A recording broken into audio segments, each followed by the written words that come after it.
Vladimir Putin. It's a name we all know, and a name many fear right now. As the gas prices rise, as influencers and regular people alike post their opinions on social media, as you turn on the news and watch more violence happen every day, you probably wonder, why is Putin doing what he's currently doing in Ukraine? Maybe you go to the internet, do some research, and are quickly overwhelmed by the amount of information out there. One article links to another, explaining the background of one event. Another article links to a past atrocity committed by Putin and his government. Yet another article links to what politicians or organizations have to say about it all.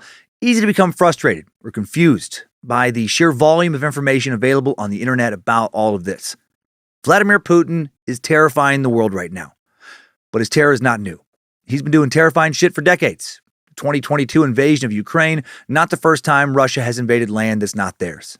Vladimir Putin has been synonymous with Russia since he first became president in 2000.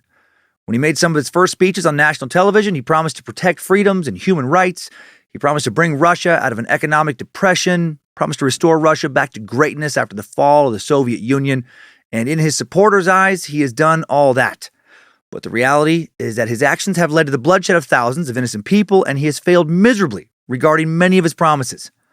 In this episode, we'll discuss who is Vladimir Putin and how did he grow up to become the ruthless leader he is today.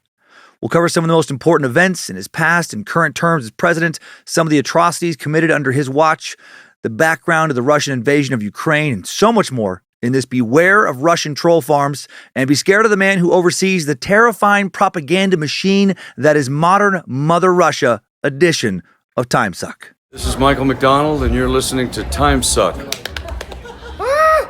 You're listening to Timesuck.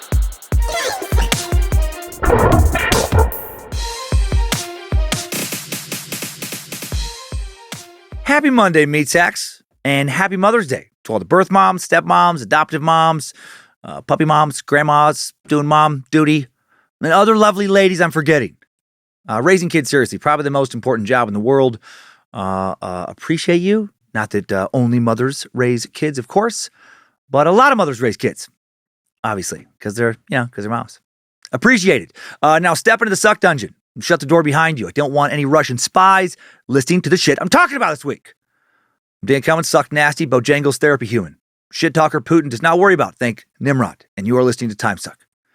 Hail Nimrod, hail Lucifina, stay calm, Bojangles, and glory be to Michael motherfucking McDonald, aka Triple M. Couple quick announcements, and then we are off to Russia. Thanks to the meat sacks who showed up in Montana for making my stand-up show in Missoula a blast a few weekends back. Oh man, getting Kyler, my son, up on stage was such a cool moment.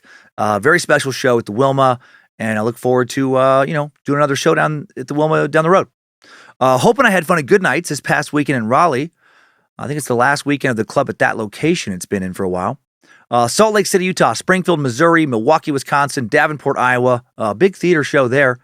On the show, I think the next show is Boys to Men, which makes me really crack up. And closing things out in Chicago at Talia Hall until September. Go to dancummins.tv, please, for more dates. New merch hit in the Bad Magic store this week for all the mothers out there. A lovely mini collection from Ed Kemper's Closet, featuring a new mother tee and beautiful pendant necklace with a picture of Kemper himself. The fucking co-ed killer piece of shit. Also have a pretty cool Future Time Sucker Kids tee for your little ones. So you can head on over and check that out at Bad Mergic. Go see the Bad Mergic.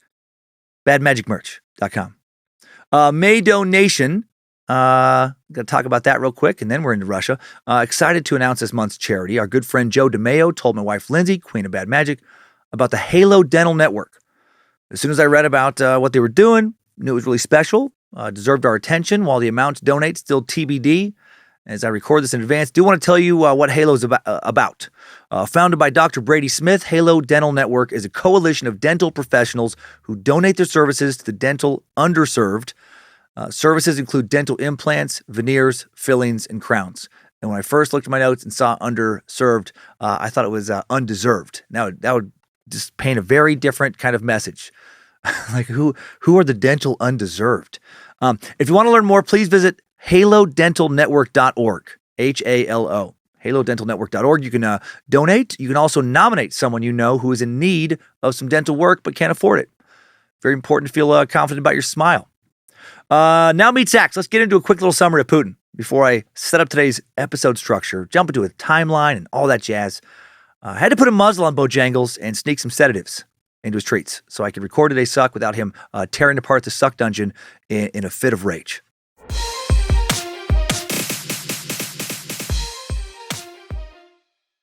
Highly intelligent, award-winning British journalist Gideon Rockman recently called Putin the man who fooled the world.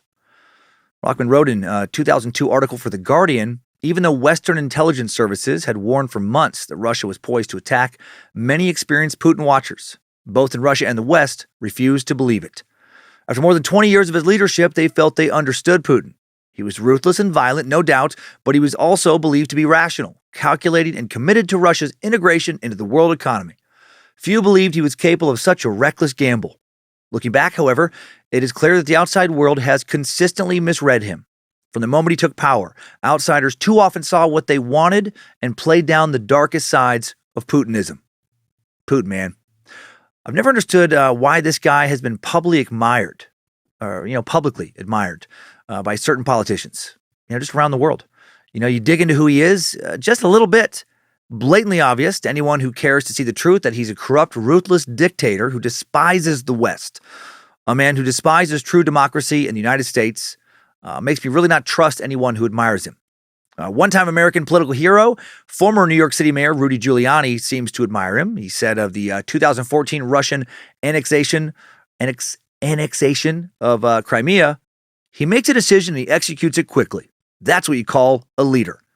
Nigel Farage, British broadcaster, former politician who was leader of the UK Independence Party, UKIP, from 2006, 2009, and 2010 to 2016, and leader of the Brexit Party, renamed the Reform Party, Reform UK, in 2021, once said that Putin was the world leader he most admired. The way he played the whole Syria thing, brilliant. Not that I approve of him politically. Well, at least he gave a disclaimer there.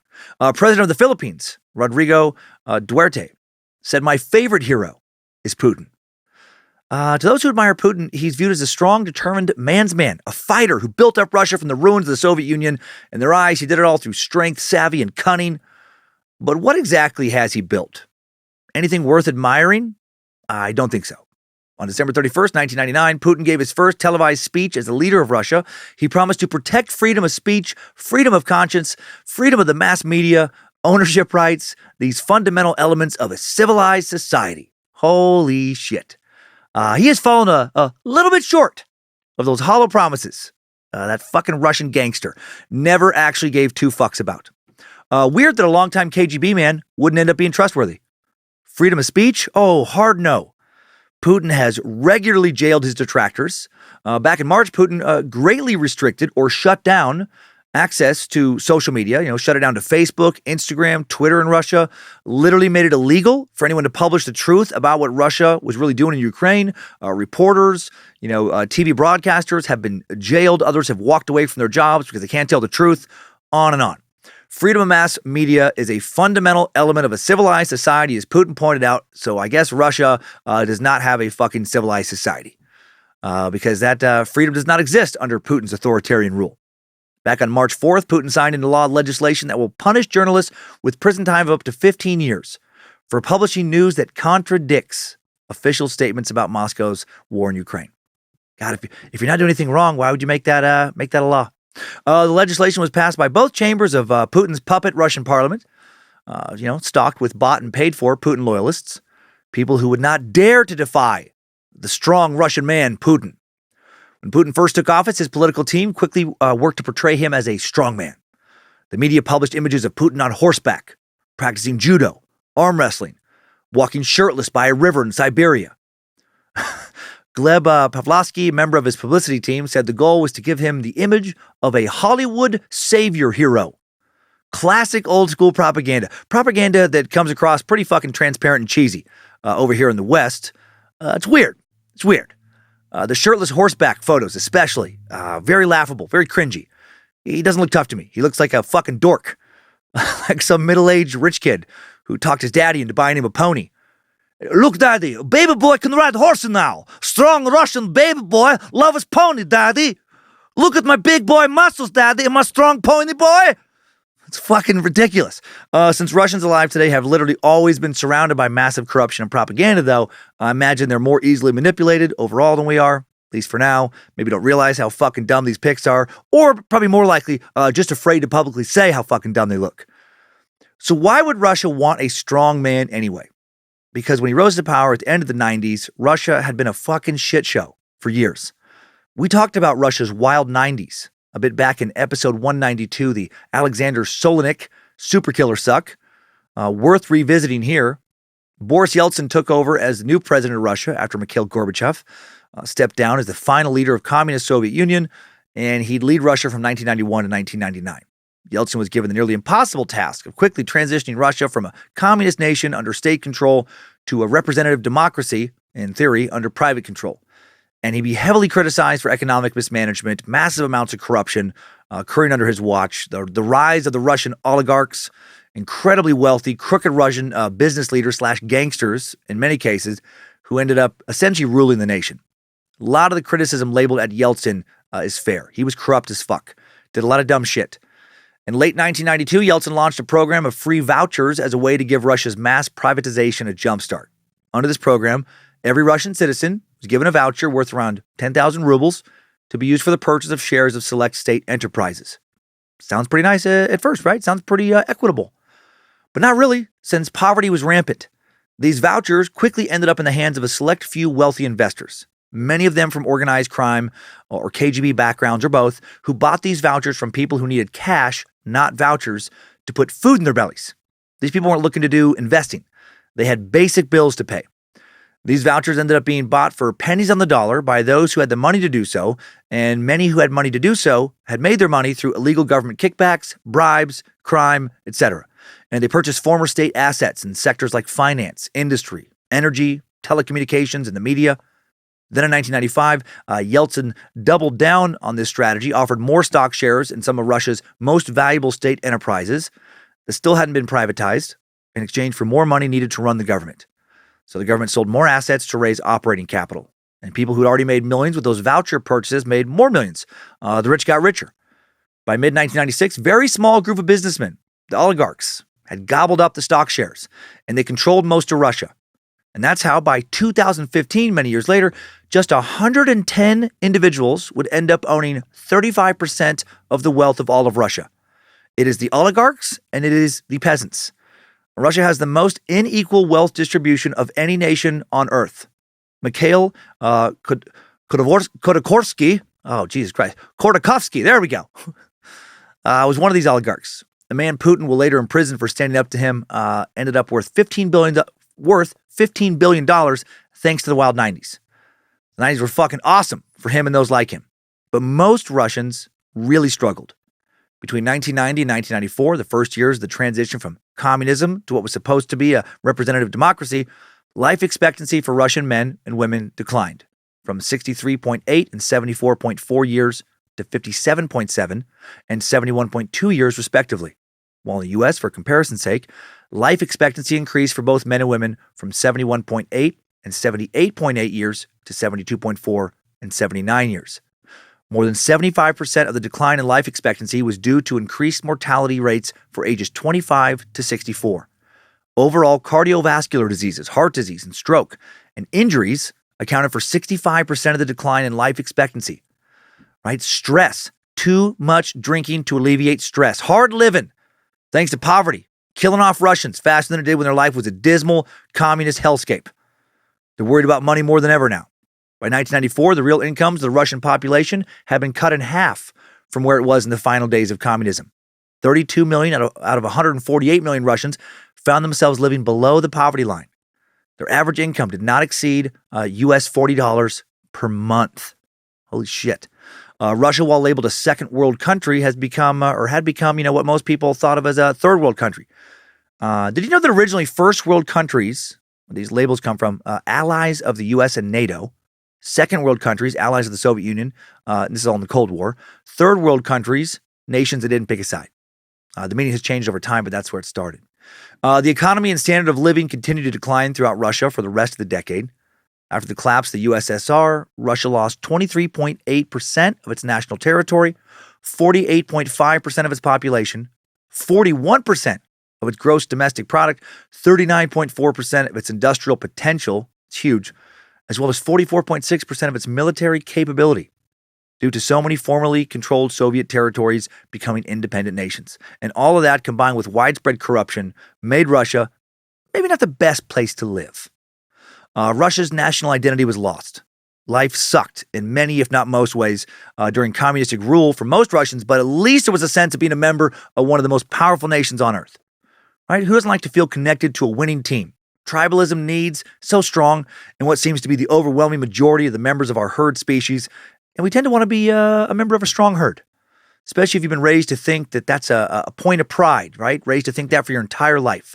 Singing patriotic songs, saluting the flag since you were old enough to speak and stand. Many, if not nearly all Russians, thanks to a lifetime of propaganda, combined with, a lot of actual real-world power, believed that Russia was the most powerful nation on earth. But now Russia felt weak. Felt like it was in free fall. The economy kept getting worse, military not as strong as it used to be, oligarch gangsters running the shit show, and Russia needed a hero. And Putin, all too happy to audition for that role and play the part. Putin promised to bring things back to how they were at the height of the Soviets' might, right when Russia was powerful, but with new, modern, more Western freedoms. In a 2005 speech, Putin called the collapse of the Soviet Union the greatest geopolitical catastrophe of the 20th century. And statements like that, made most of the West fucking nervous where Putin was concerned. And he's very much a Russian nationalist. And all the nations that split apart from Russia with the dissolution of the Soviet Union, he still views today those nations belong to Russia. He would love nothing more than to return Russia to its former position of power, and from there, who knows? Thank God that hasn't happened. Putin has failed to achieve his vision, at least thus far. What he has done since his first election is taken steps to secure indefinite power and suppress freedom. He's also failed to really improve the economy for the average citizen since the wild 90s. In 2015, according to Karen Dawisha, author of Putin's Kleptocracy, the median or midpoint amount of wealth for the average Russian citizen, right at this time, 2015, $871. Half the population had less than $871 in assets, half had more. Less than India, where in 2015, it was over $1,000. So the average Russian, more impoverished than the average Indian not that long ago. India, a nation, I think, much more well-known in most people's minds for widespread poverty. But Russia, more impoverished. We just don't hear about it as much, thanks to powerful KGB-esque propaganda machines, or the machine that Putin has built. And a kleptocracy, by the way, a government composed of people who use their power to steal their country's resources, that is exactly the type of government Putin runs. I mentioned before that Putin is anti-West, anti-U.S. Back in 2007 at the Munich Security Conference, Putin delivered a speech promising to fight back against a U.S.-led world order. He accused the U.S. of uncontained hyper-use of force in international relations. Just like U.S. politicians have for sure used a Cold War fear of Russia to justify a lot of military and covert actions over the years, some very questionable, Russia has done the same with the U.S. Russia, particularly before China became so powerful, has long been our boogeyman. A boogeyman who's actually pretty scary. And Putin has stoked fear of the West, making America a boogeyman for the Russian people as well. And we are scary to him and his fellow partners in crime. We should be much less scary to the average Russian citizen who is not an important politician or oligarch. Our system of government, far from perfect, but a hell of a lot better than Russia's, just statistically. Our citizens fare a lot better in the States than citizens do in Russia. The U.S. ranked number 16 in the 2022 World Happiness Report with a score of 6.97. Russia ranked 80th, wee bit behind, with a score of 5.459. Northern Europe took the top 8 spots. Nordic nations took 5 of those 8. Of course they did. Finland, number 1, 7.821. Those rankings based on data from Gallup World Poll surveys from 2019 to 2021, based on answers to the main life evaluation question asked in the poll. And the question's called the Cantrell Ladder. It asks respondents to think of a ladder with the best possible life for them being a 10 and the worst possible life being a 0. They're asked to rate their own current lives on that 0 to 10 scale. And how does the U.S. compare to Russia as far as freedom goes? Well, Reporters Without Borders publishes a World Press Freedom Index country ranking, ranking based on the degree of freedom available to journalists in 180 countries as determined by pooling the responses of experts to a questionnaire devised by RSF. Questions are designed to measure, amongst other things, the degree to which opinions are represented in the media, the degree to which the media are able to function independently of sources of political, governmental, business, and religious power and influence, and the quality of the infrastructure that supports the production of news and information. And in the most recent report, the U.S. ranking, not fucking great, actually. We're 44th. Pretty disappointing. Shows how polarized and sensationalized and full of shit much of our mainstream media has become. The Czech Republic, South Africa, Italy, South Korea, almost 40 other nations outrank us. Finland, number 2. Norway, number 1. Fucking Nordic countries. Killing it on all these tests every year. Russia, though, way shittier than us. 150th is their ranking. Not much better than Turkey. And Turkey is a nation ran by a gaggle of cunts. Erdogan and Putin can go fall in a fucking piss puddle in some seedy alley and die. Russia's shitty ranking handed out before recent censorship events. I'm guessing Russia now close to the bottom. Just how Putin wants it. Fucking Putin! Putin currently 69 years old. He seems healthy, so he might be in charge for a long time to come. Paul Biya, president of Cameroon, he's 89. Who knows how long Putin could lead Russia? Who knows what he has in store for the rest of the world? Putin's been in charge for over 2 decades already, and the longer he remains in power, the more totalitarian he becomes, the harder it's going to be to probably get rid of him. Since taking power, he's strengthened his influence in the Middle East, strengthened his relations with China, shown a willingness to use force to accomplish his goals, and scariest to me, he has built maybe the greatest propaganda machine that the world has ever seen. Before we dive into a big timeline today, starting with Putin's early childhood, examining his life, actually starting before his early childhood, because we'll talk about his parents, and then going into what we know about his political career up until now, before covering both invasions of Ukraine and other conflicts and controversies over the past 2 decades. Let's first take a look at this big propaganda machine and how much havoc Russian disinformation specialists wreak on the web. This is the scariest part of Putin's legacy to me. Let's talk about Twitter bots and troll farms. Just before 11 a.m., Moscow Standard Time on March 1st, after a night of Russian missile strikes on Kyiv and other Ukrainian cities, a set of Russian-language Twitter accounts spread a lie on many accounts that Ukraine was bullshitting regarding its reports of civilian casualties. One account created last year, at NE_NU_CHE, shared a video of a man standing in front of a row of dark gray body bags that appeared to be filled with corpses. And then as he spoke to the camera, one of the encased bodies behind him lifted its arms to stop the top of the bag from blowing away. And that looks bad, right? Except this video was not taken from Ukraine. It was taken from an Austrian TV report about a climate change demonstration held in Vienna this past February. I've seen it. But N. Che claimed it was from March in Ukraine. They wrote, "Propaganda makes mistakes too. One of the corpses came back to life right as they were counting the deaths of Ukraine civilians," the tweet said.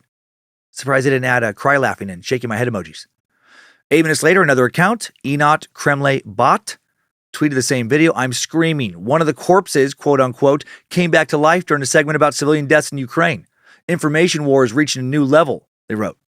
2 other accounts created last fall within a few days of Enot Kremlin Bot soon shared the same video and accusations of fake civilian casualties. "Ukrainian propaganda does not sleep," said one.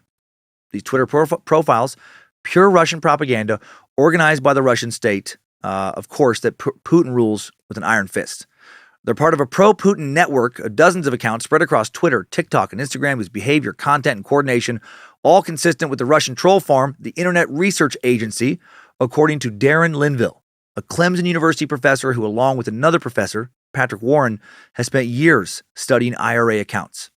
Based in St. Petersburg, the Internet Research Agency is a troll farm linked to a Russian oligarch strongly connected to Putin, believed by many to directly follow the orders of Putin, and is believed to be just one of a vast cyber army of Russian troll farms populated by disinformation specialists.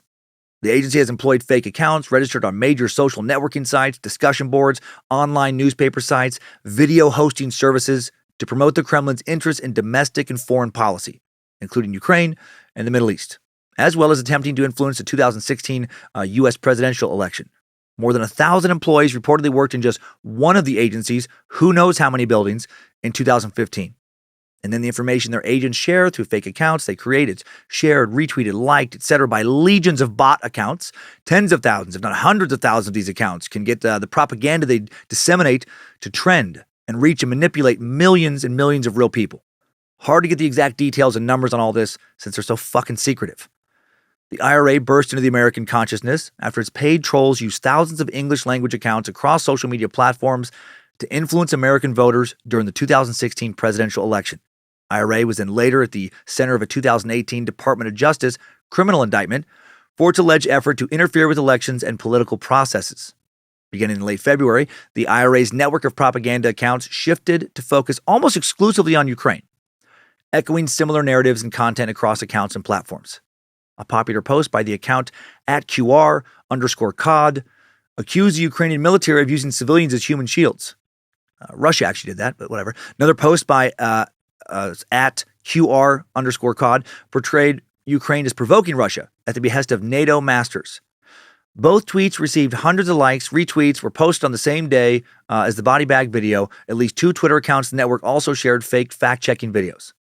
I can't stress enough, says Clemson's IRA expert Darren Linville, the importance of understanding the way that this is a tool for Putin to control narratives among his own people, a way for him to lie to his own people and control the conversation. I first talked about Russian online disinformation campaigns largely being behind the Pizzagate conspiracy back in 2017, episode 64. That's also when I first mentioned the Internet Research Agency.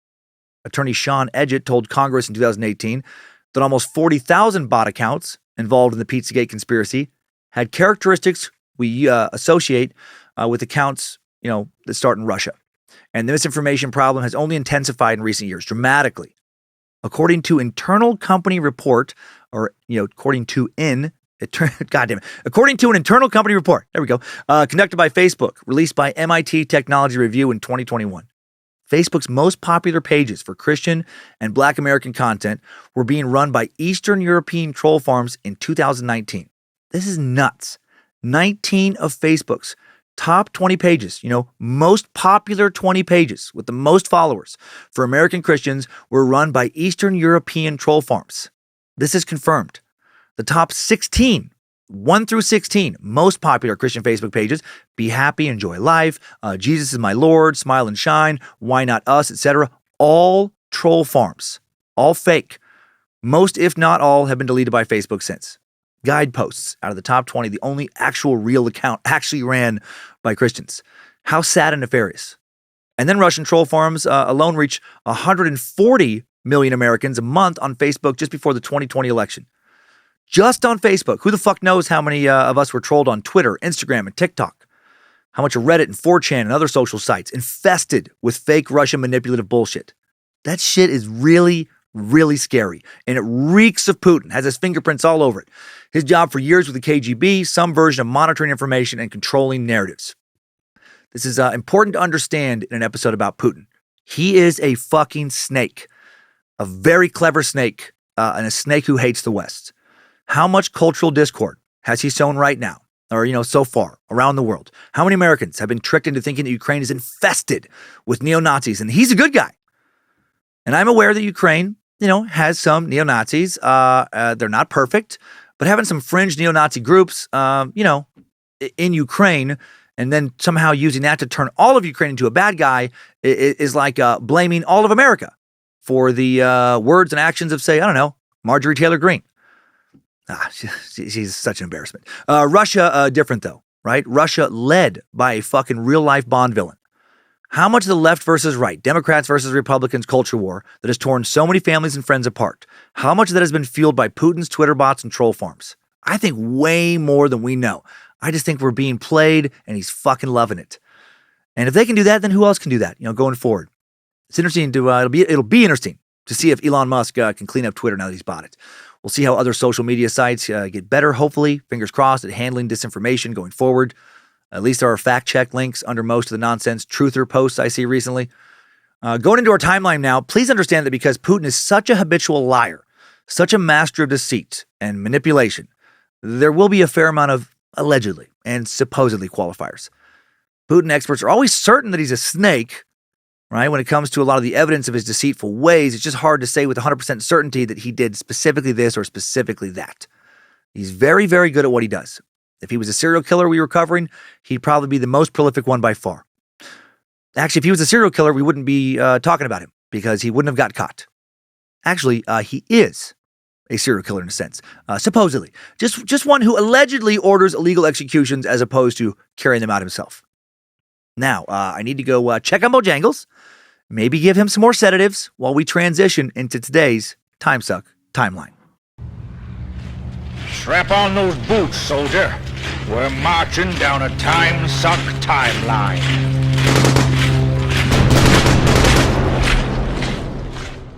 Vladimir Vladimirovich Putin, born on October 7th, 1952, in Leningrad, now St. Petersburg, Russia. And we cannot go further without addressing his first name / middle name combo. You fucking kidding me? He essentially has the same first and middle names. That's actually a Russian tradition. The middle name of a son is often the first name of the father with Ovich added to the end of it. And that sounds super fucking dumb when you give your son your first name, right? Ovich translates to son of. So Vladimir, son of Vladimir Putin is this motherfucker's name. It'd only be better if his last name was also Vladimir. Vladimir, son of Vladimir. Putin's parents, Vladimir Spiridonovich Putin and Maria Ivanova Shelemova.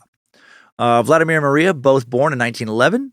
They met in the tiny village of Pomanivo, about 30 miles southeast of Moscow, married in 1928, just 17 years old.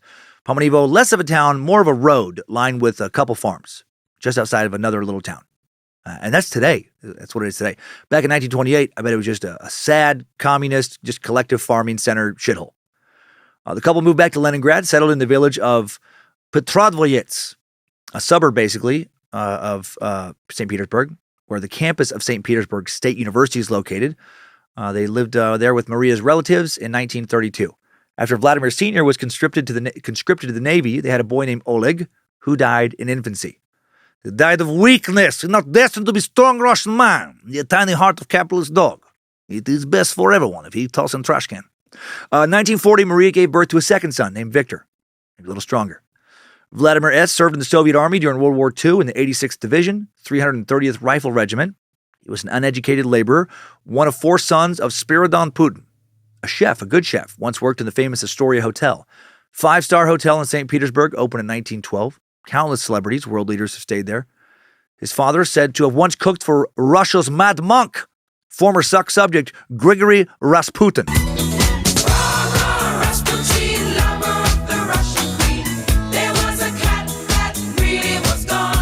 Never forget Boney M. Putin's grandfather was a supporter of the Bolsheviks, and he fled the capital during the Civil War and famine after the October 1917 revolution. He settled in Pomovino, that village east of Moscow that I don't know how to say, and there's no pronunciation guide because no one fucking cares about this place, and then moved to the big city. He cooked for Vladimir Lenin's widow at her official Soviet dacha, or second/vacation home in the Gorky district on the edge of Moscow.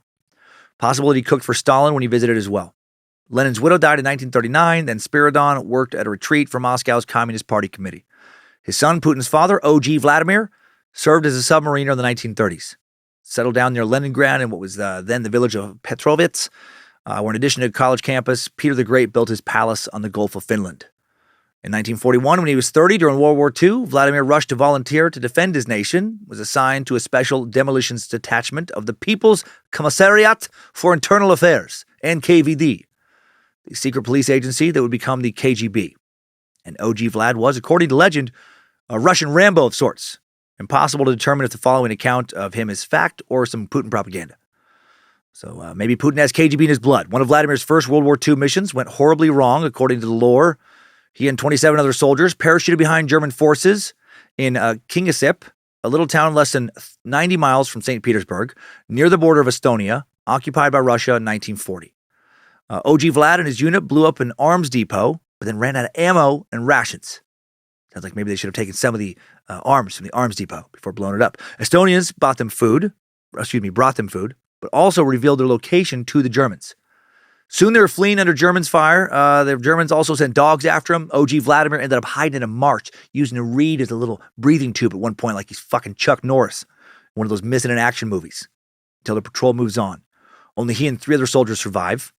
The NKVD interrogate him, but he's never accused of desertion or cowardice. Fuck no, he's not, because he's O.G. Vlad. And he returns to fight in the front lines. If he had been accused of desertion, he would have been executed, and his family would have also been arrested per Stalin's order number 270. Why did Stalin pass this order? Well, for one thing, he was an evil fuck. But also because desertion in the early days of Russia fighting in World War II was a huge problem. Russian soldiers were putting on the uniforms of the men that they had killed and bouncing. So many soldiers hated living in communist Russia. They hated it so much that just executing them if they got caught deserting was not enough of a deterrent. That's insane. Still worth it. I'd rather be dead than live in stolen shithole. So go ahead and kill me if you catch me. I don't fucking care. To counteract that sentiment, Stalin made it clear he wouldn't just have you killed. He would have your family sent to the gulags. Commenting on Order Number 270, Stalin stated, "There are no Soviet prisoners of war, only traitors." Dear God, that is how you know that your nation is not worth fighting for. That your empire should actually crumble. When your citizens hate living in it so much, execution not enough of a punishment for them trying to escape. And Putin admires Stalin, by the way, so that's cool. That's pretty cool. In a 2017 interview with filmmaker Oliver Stone, Putin compared Stalin to Oliver Cromwell and Napoleon Bonaparte, saying that Stalin was a product of his time, which, can be interpreted as excusing his flaws. Putin, but his flaws, I think, overreach that argument. I hate presentism and trying to judge people by modern standards, but Stalin, even by the standards of his own time, was a fucking monster. Putin complained that excessively demonizing Stalin is a means to attack Soviet Union and Russia.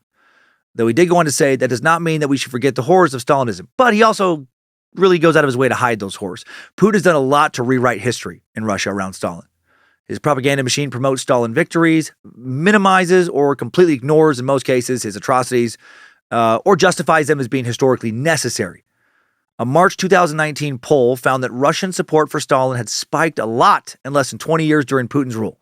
70% saw his historical role as positive, only 19% negative, up from 53% versus 33% in 2001. Also, more troublesome, 46% thought that the results of Stalin's rule justified the human cost, up from 25% in 2008. And most troubling to me, a 2018 poll found that 47% of 18 to 24-year-old Russians had never heard of Stalin's acts of repression and just, war crimes, atrocities, etc. So that's super cool. Good job. Good job, Putin. Way to whitewash the worst aspects of Russian history. September 4th, 1941, German shells land inside Leningrad. Russian soldiers, their morale is shit.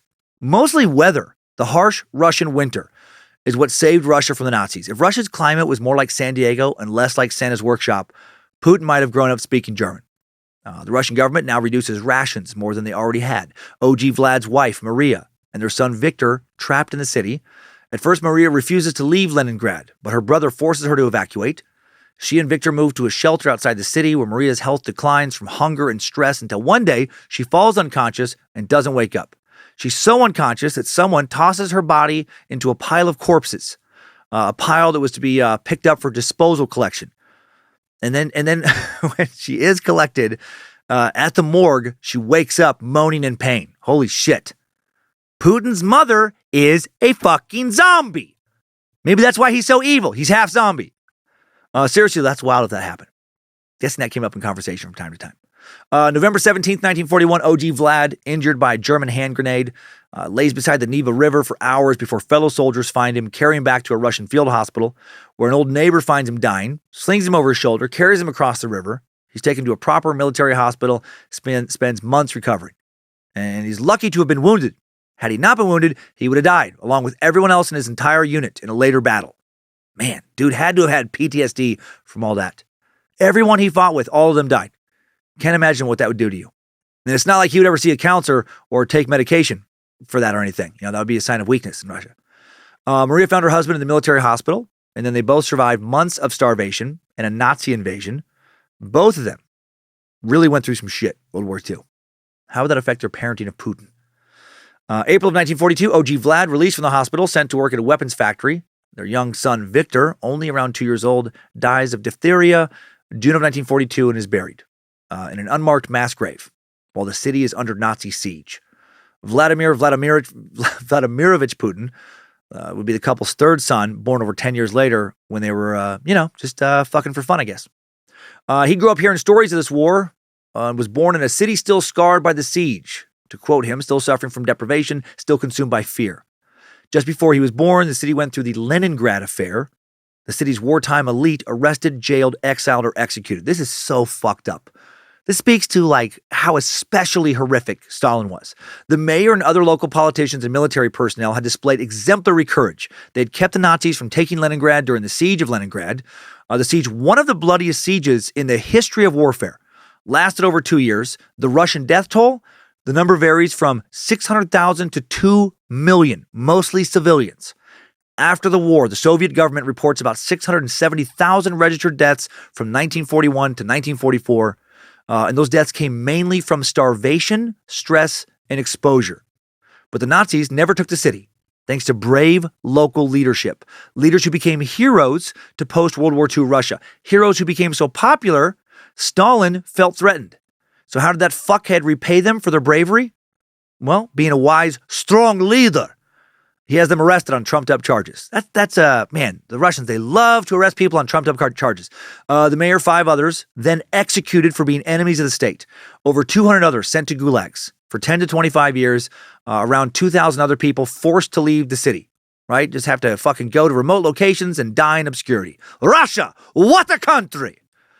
After the Leningrad affair, residents live in fear of Stalin's retribution. Of course they do. Putin himself even said, few people whose lives intersected with Stalin's came through unscathed. My grandfather was one of them, though. My grandfather kept pretty quiet about his past life. My parents didn't talk much about the past either. People generally didn't back then. But he later admires, in some ways, this pile of shit. It's interesting. Putin would later describe his father as taciturn and severe. Most people who knew Vladimir S. apparently were afraid of him. Taciturn and severe. Sounds like a nice way of saying, he did not talk much, and he's fucking scary. He's quiet, not afraid to smack you. He hated joy. He was strong Russian man to be admired. After the war, OG Vlad worked at a factory that built passenger carriages for railways and subways. He was a member of the Communist Party. Of course he was. What other party would he be a member of? He became the factory's party representative. He was a strident loyalist. And for his loyalty, he was provided a room. This is so very communist Russia. He was provided a room, roughly 180 square feet. And this room was inside a small communal apartment on the 5th floor of an 1800s apartment building, built in the 1800s, near the city's Central Avenue. Vladimir and Maria moved there in 1944, living in a private space smaller than most people's, bedrooms today. The average American bedroom, 200 square feet. The bathroom and kitchen were shared with an elderly couple and a Jewish family. Fuck yeah! Oh, yay, communism. How cool to have so little. How great to never have privacy.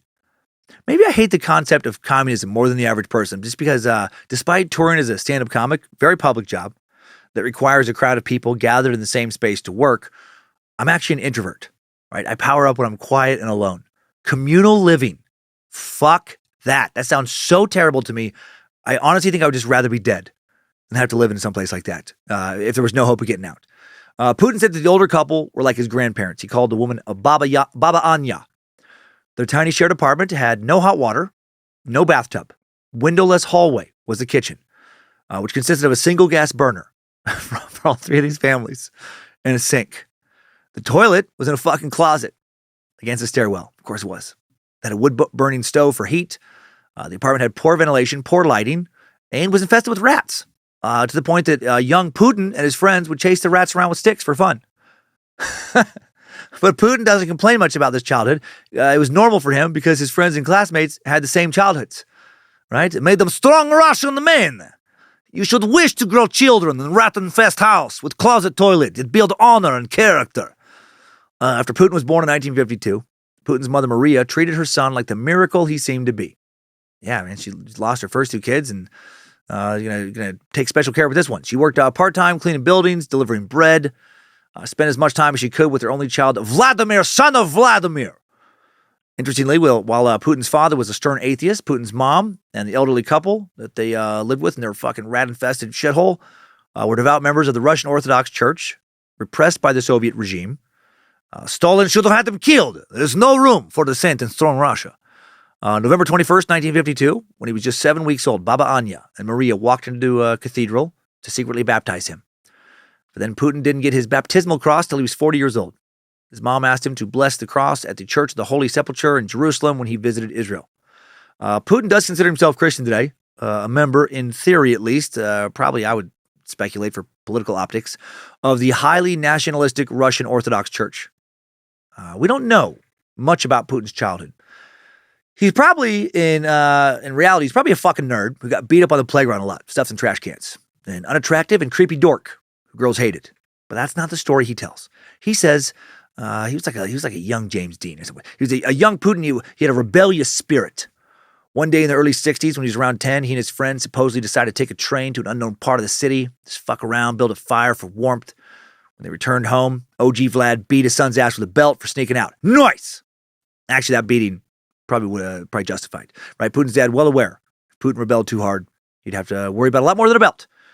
Better a belt than a gulag, or end up being, yet another Russian dead body, casually just tossed into an unmarked grave. Putin spent a lot of time in the apartment's courtyard growing up. The courtyard attracted drunks and thugs, he said, smoking, drinking, otherwise whiling away their lives. Putin said he had to become a fighter to defend himself. One day in the courtyard, he had to fight, he had to defend himself from a strange man, Russian school teacher, a future serial killer 16 years older than himself, who tried to wrestle him after watching from the shadows, possibly beating off underneath his sweatpants. What is big deal? So I wrestled a young, weak Putin. So I jerk a soft shamecock in corner about no one. His features so slight and delicate and feminine. I think he is a young girl. I do not know he future KGB despot stolen fanboy guy. Or, maybe that didn't happen. Maybe former suck subject serial killer under Chikatilo never taught in St. Petersburg. But he would kill just outside that city in 1987. And he did go after teen boys sometimes. So, you never know. You never know. Putin's parents actually are really protective of him. People did die in Russia all the time. St. Petersburg especially had a fair amount of crime. He was forbidden to leave the courtyard without permission. According to a biographer, he grew up in the overly protective, if not outwardly loving embrace of his parents, who had miraculously survived and would do everything to ensure their son did too. Backing up a bit, September 1st, 1960. 7-year-old Vladimir Putin begins attending school number 193. School 193, fun, warm school name. How incredibly soulless and very Russian. He was supposed to show up with flowers for his teacher, but he brought his teacher, Vera Gurovich, a potted plant instead. Nice. More practical. Not hollow, wasteful capitalist gift.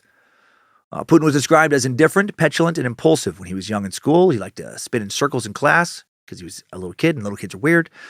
He was often disruptive, spent time with poorly behaved kids. He was once caught carrying a knife in school. The neighborhood Communist Party committee rebuked him for delinquency, threatened to send him to an orphanage. His bad behavior even prevented him from getting into the Pioneers, a.k.a. the Brainwashing Club, a.k.a. the Communist Party Youth Organization. Membership considered an important rite of passage. By the 3rd grade, he was one of only 45 kids in the whole school who hadn't joined. What a weird thing to be pressured to join a political party when you're in 1st, 2nd grade. Let the brainwashing begin early. Putin later said that this was him rebelling against his dad and the system. I was a hooligan, not a pioneer, he said. Yeah, you're also a fucking 3rd grader. How much of a hooligan were you? In the 4th grade, Putin's teacher complained to his parents that he was intelligent but unorganized and disinterested. His dad, OG Vlad, responded, "Well, what can I do? Kill him or what?" Hopefully he was joking about that. Hopefully that wasn't a serious thing. What do you want me to do? You want me to kill him? I kill him. His father pressured his son to take up boxing, but Vladimir quit when he got punched in the nose. He began practicing martial arts instead, sambo, which mixed judo and wrestling. Putin's parents did not approve. Strange they would approve of boxing, but not martial arts. Enough with little sissy throws, Junior, little sissy kicks. Time for box. Real man, strong enough to punch teeth out, not have to get on ground in dirty clothes, dirty little sissy boots. Anatoly Rocklin was Putin's judo coach. Putin joined him in the 5th grade for judo classes. Judo taught Putin how to defend himself against larger boys. Putin said, "It was sports that dragged me off the streets. To be honest, the courtyard wasn't a very good environment for a kid." I like that he has to qualify that with, to be honest. Listen, running around with no parental supervision, getting into fights and drugs and things, let me be honest. It's not a good environment for a kid. Oh, thank you for that fucking powerful insight into how childhood works. Putin had to get good grades to keep taking judo, so he began applying himself to his studies and his performance improved. His teacher was so impressed that she appealed to get him into the Pioneers. Within a few weeks, Putin became the leader of the school's Pioneer branch. By the 8th grade, Putin was one of the first students chosen to join the Komsomol, the Communist Party's youth organization. The very young rebel now becomes a still pretty young, strident communist. Took him a couple extra years to break his spirit and brainwash him, but they fucking got him. Strong Russia! 1968, a 15-year-old teenage Putin, fascinated by the film The Shield and the Sword. Actually, more of a series of films, a popular 4-part Russian spy series about kicking some Nazi ass. Putin changed his childhood dream from sailor to spy. He later said, "What amazed me most of all was how one man's efforts could achieve what whole armies could not. One spy could decide the fate of thousands of people."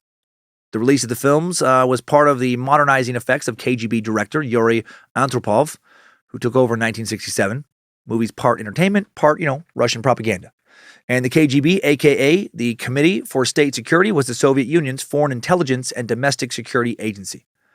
Much more aggressive counterpart to the CIA.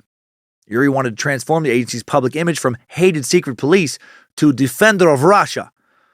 Shortly after deciding he wanted to be a spy, young Vladimir walked into the local KGB headquarters, volunteered. He had to try 3 times before he was able to get into the building. Then he had to find someone willing to listen to him. Putin said he found an officer who stopped to listen, but told him they didn't accept volunteers. Basically, get out of here, kid. KGB took people from the army or the university. Putin asked him what he should study at the university to become a spy, and the officer told him, consider law school. Putin now announced that he wanted to go to law school, much to his parents' chagrin and disappointment. They wanted him to go to tech school. Putin didn't tell his parents or his coach why he wanted to study law so badly, his judo coach. By the late 1960s, Putin's family could afford a 3-room dacha in Tosno, a village outside of Leningrad, about 30 miles now. His parents were rewarded for being loyal commies. The state founded in its cold heart to give them 3 shithole rooms to sometimes vacation and when not living in one shithole room. Putin attended secondary school at school number 281, a special scientific academy to prepare students for university. Putin was studious, still enjoyed sports. Instead of focusing on science, he studied humanities, literature, and history. Also continued his lessons in German, which he'd been studying since the 4th grade.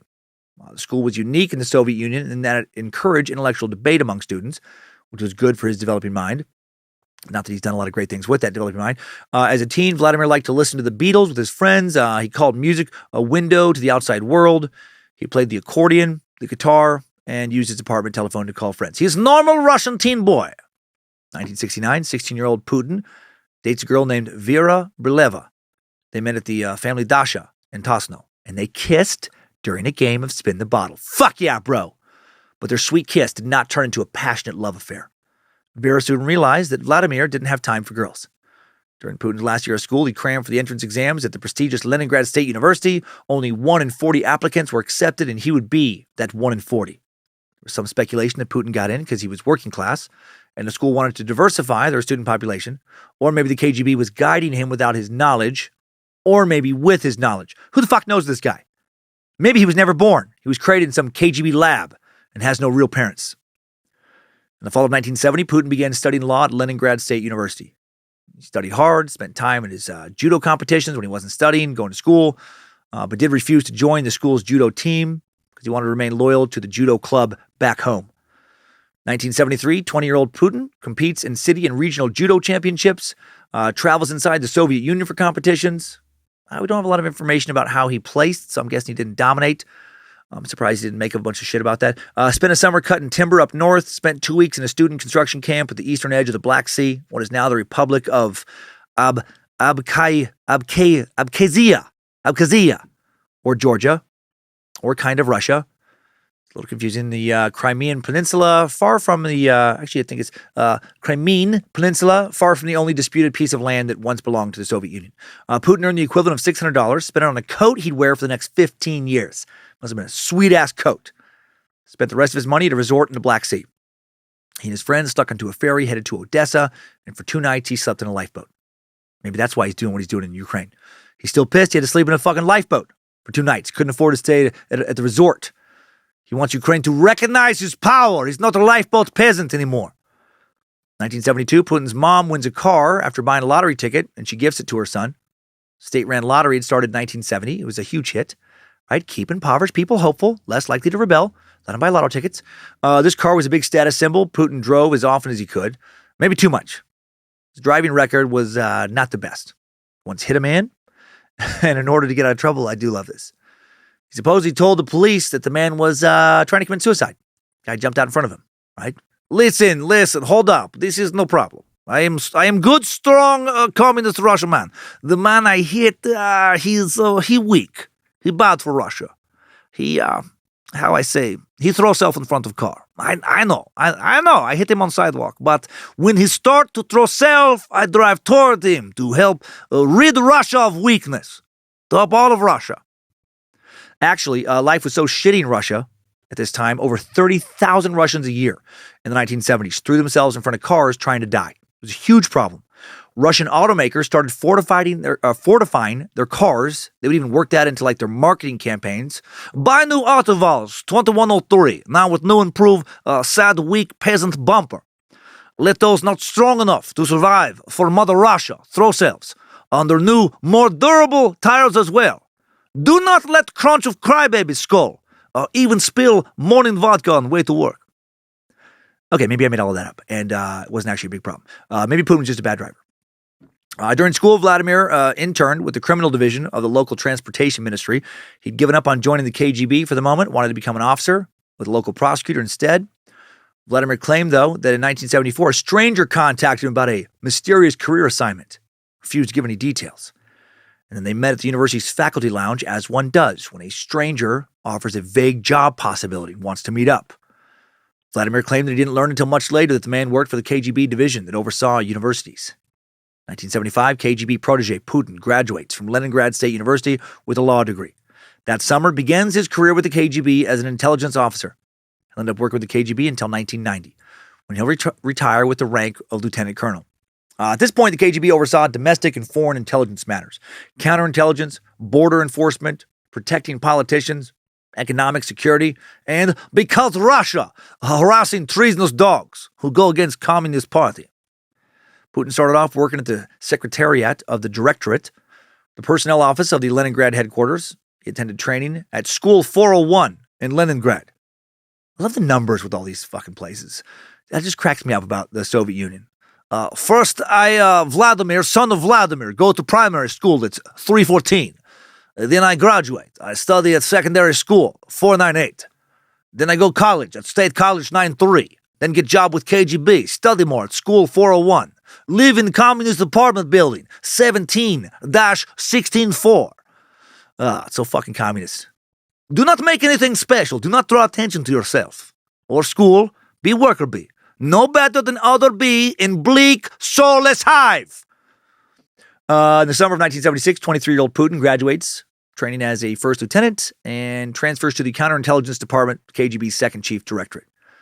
Vladimir is in charge of internal intelligence.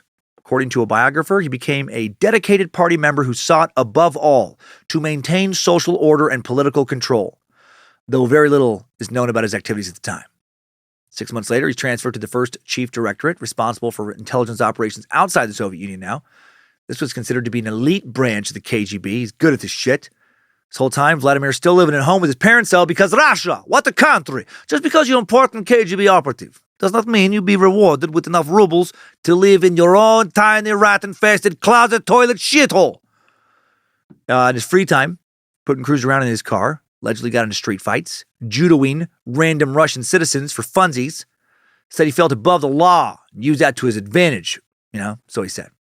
Or he stayed at home with mommy and daddy, watching whatever the fuck Russians watched in the 1970s. Maybe they watched their neighbors drink home-distilled vodka, while their neighbors also watched them drink home-distilled vodka.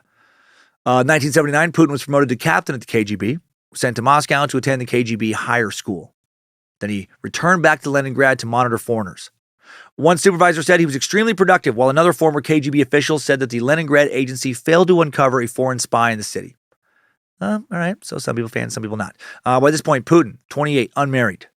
Unusual in the Soviet Union. But then he dates a girl named Lyudmila Karmina, a med student. They get engaged in 1979. They apply for a marriage license. Parents buy them rings. I get him a suit, get her a dress. But then Vladimir suddenly breaks off engagement. Never explained why to anyone. Maybe he find it gross that she have vagina, not a penis, and strong bicep of strong Russian man, and that turned him off. More on why I say that later. Dude beyond homophobic, or at least push a strong homophobic agenda as part of a political plan. March of 1980, Putin meets his future wife, another Lyudmila Alexandrovna. She worked as flight attendant. She was visiting Leningrad with a friend, and her friend's boyfriend was friends with Vladimir. Lyudmila, initially not impressed with Vladimir's shabby appearance. He's not a looker. Then during the play, they all attended on their first night together. She asks if he can get them tickets to a performance the next night, and he does. He has some connections, shows off, he goes with her, they start dating. She doesn't know he works for the KGB. He told her and everyone else that he worked for the Ministry of the Interior. He's already good at telling believable lies. He's much better now. Ludmila felt that Vladimir was demanding and jealous, always watching and testing her. Sounds like a real piece of shit, but she stays with him. April of 1983, Putin proposes to Ludmila. This is so good to me. I hope this is true. He supposedly said, according to a biographer, this is a quote, "In 3.5 years, you have probably made up your mind." And then she said, "Yes, I have made up my mind." And then Vlad said, "Well then, if that's the way it is, I love you, and propose that we get married." Oh man, sweet communist Russian romance! So matter of fact, just so devoid of joy and passion, so just clinical. "Ludmila, I think you make a good Russian wife and bearer of child. You have responded well to obedience training. I guess I love you. You're able to give me erection without much trouble. We'll marry in 6 months' time. I will breed you 3 times a week. You'll take strong Russian seed, mostly from front, sometime from back. Sometime I breed your mouth. We do not kiss for 2 days. After I breed your mouth, there will be no cuddle, not ever. You have food for me before and after breed. Before breed, you can talk a little bit, but not too much. Do not talk to me. No words after breed. You do child raise. I work, enjoy company of strong male comrade. We do guy stuff. We ride horse with no shirt. Do other strong man stuff like wrestle, sit naked in sauna, play with each other penises, hide them in mouth, while weak woman wives dust and vacuum and love kids. Little bit, but not too much to make them soft and weak. July 28th, 1983, Vladimir and Ludmila marry in a civil ceremony. I'm sure it was a lot of fucking fun. They start off their honeymoon in Kyiv, Ukraine. Okay, so maybe he is romantic. That's why he's in Ukraine now. He just wants to control his old honeymoon spot. When they get home, they move into his parents' apartment. Of course, there's plenty of room. Everyone can use closet toilets. Just push a rat aside. Colleagues believed Putin only married to advance his career. The KGB would not send unmarried men out of the country because they feared they would start sexual relationships with foreign women and then not come back home. That's another sign that your nation sucks. When you're afraid to send single people out of your country because you know they're probably just going to fucking leave because they fucking hate living where they grew up. 1984, 31-year-old Putin, promoted to major, sent to study in Moscow at the Red Banner Institute, the School of Foreign Intelligence, more KGB training. On April 28, 1985, Putin's first daughter, Maria, is born. And she's doing pretty well for herself. Currently believed to be living in Moscow. She's a pediatric endocrinologist, guessing with Putin as her daddy, not hurting for money. Putin had studied at the Red Banner Institute for a year at this point. The graduation commission would decide his next assignment based on his performance, and he gets assigned to Dresden, East Germany. The girls would grow up in Germany primarily. This is his first time leaving the Soviet Union. August 31st, 1986, Putin's second daughter, Yekaterina, is born. She's doing fucking great. Deputy Director of the Institute for Mathematical Research of Complex Systems at Moscow State University. Director of the Inopraktika, I think, how you say that, $1.7 billion development project to create a science center at Moscow State University. She has a master's degree in physics and mathematics, and she married the son of an oligarch and is worth an estimated $2 billion. After the birth of the couple's second and final child, Putin's marriage is struggling. He allegedly refused to help with raising his daughters or take care around the house, said he was provider and defender, and Ludmila was responsible for everything else. He also, I guess, hated a lot of her cooking, refused to eat it, but wouldn't take the family out to eat. And when she get mad about this, he supposedly said a common aphorism. This is sad that this is fucking common over there, at least was. And this phrase is, "Don't praise a woman, or else you spoil her." How fucking sad if that's culturally like a normal thing to say. You ever tell your wife she's pretty? What? What, you fucking crazy? You Americans tell them they're pretty. No. I say she's frumpy and fat, and the cooking sucks. I keep her humble. I keep her sad. That's what makes Russian dick hard. Sadness. He also never celebrated their wedding anniversary. What a peach. I bet he made OG Vlad Dad proud. He's a chip off the old taciturn and severe block. Despite some marriage troubles, Putin's family enjoys a life of relative luxury. He joins a fishing club that allows him to visit forests and parks in Saxony. His family goes on vacations in Czechoslovakia. They own a stereo and an Atari. Oh, Atari. They had to keep their circle small. Ludmila, only allowed to associate with people in the inner circle. Controlling, jealous, and an asshole. That is who you want to lead in strong nation. 1990, Putin retires from the KGB, allegedly. Maybe the KGB just wanted people to fucking think he was retired. He's still doing covert work. You never know, truly. When Putin returns to Russia from East Germany, he now goes to work for the University of Leningrad, responsible for the university's external relations. This job puts Putin in contact with Anatoly Sobchak, the first democratically elected mayor of St. Petersburg after the fall of the Soviet Union in December of 91.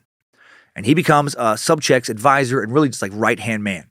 Putin wins his confidence and earns a reputation as a man who is able to get things done. What kind of things? People who study Putin seem to think all kinds of illegal things. Maybe having rivals and detractors killed. Maybe making sure oligarchs and organized crime bosses get their bribes and kickbacks.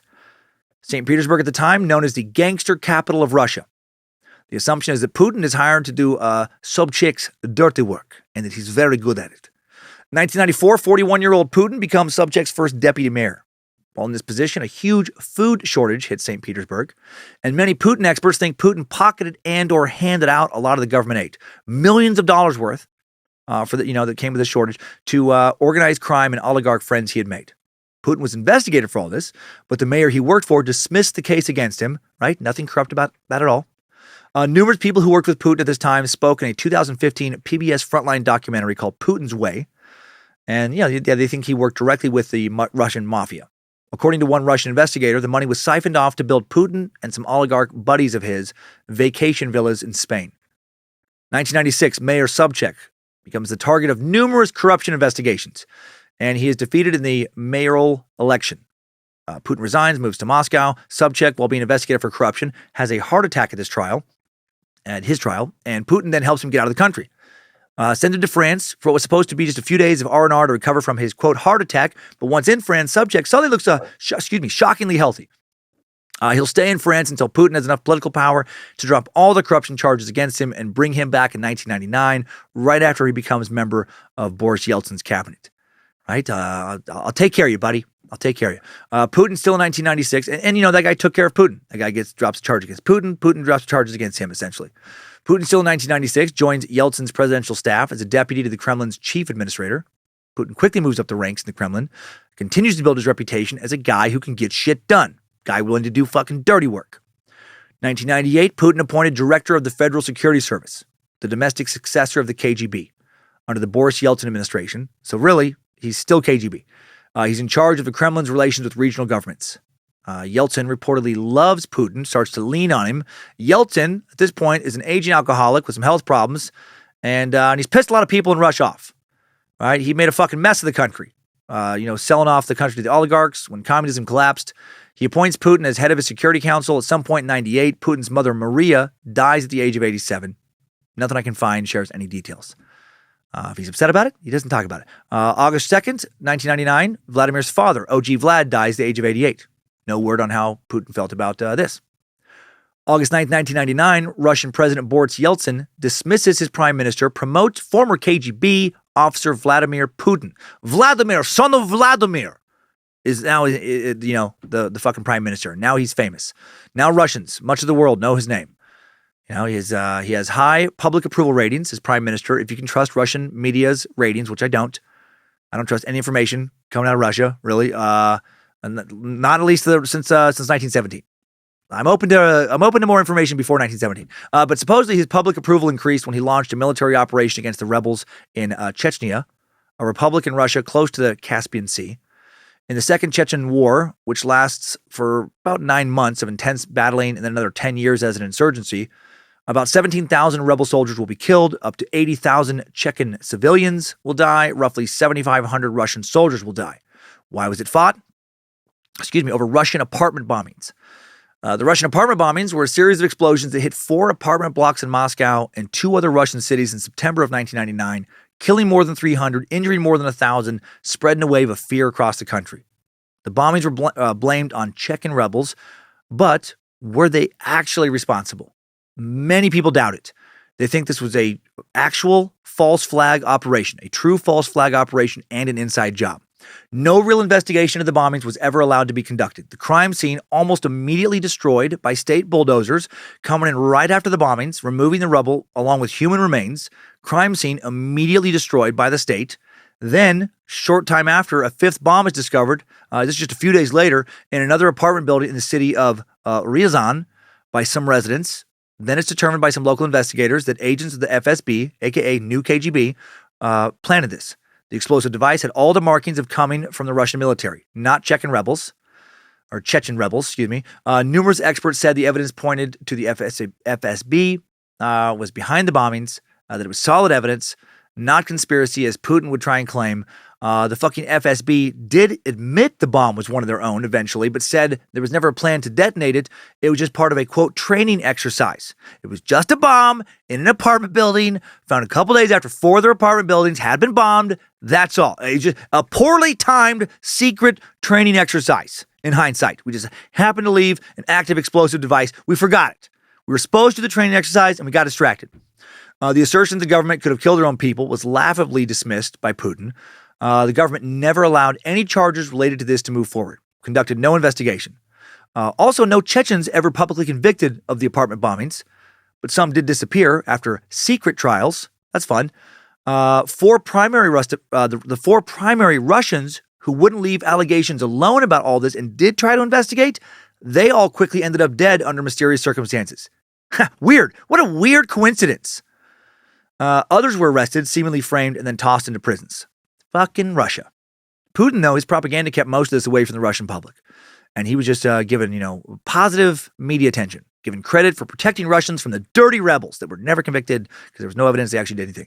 And his political standing shot way up. Before the bombings, he was seen as having no chance of winning the upcoming presidential election. Now he was a national hero and frontrunner. Yeltsin was ready to hand him the keys to the Kremlin. Yeltsin was incredibly corrupt, had helped make, right, as I said, oligarchs billions. Aides and family members also enriched themselves while he was in power, and now he's worried about corruption charges coming for him if he steps down. But he knows Putin will help him, just like he helped his old mayor buddy out. And Putin will. On December 31st, 1999, President Yeltsin resigns, appoints Putin as acting president until the next election. Putin's first act as president, dismiss all charges of corruption, which were numerous, against Yeltsin. How fun. Then he gets busy dealing with the mess he may have started when he might have orchestrated killing his own people to start that, Chechnya situation. Actually, that mess had started a decade earlier when Yeltsin started things in the first Chechen War. My tongue is just like, what?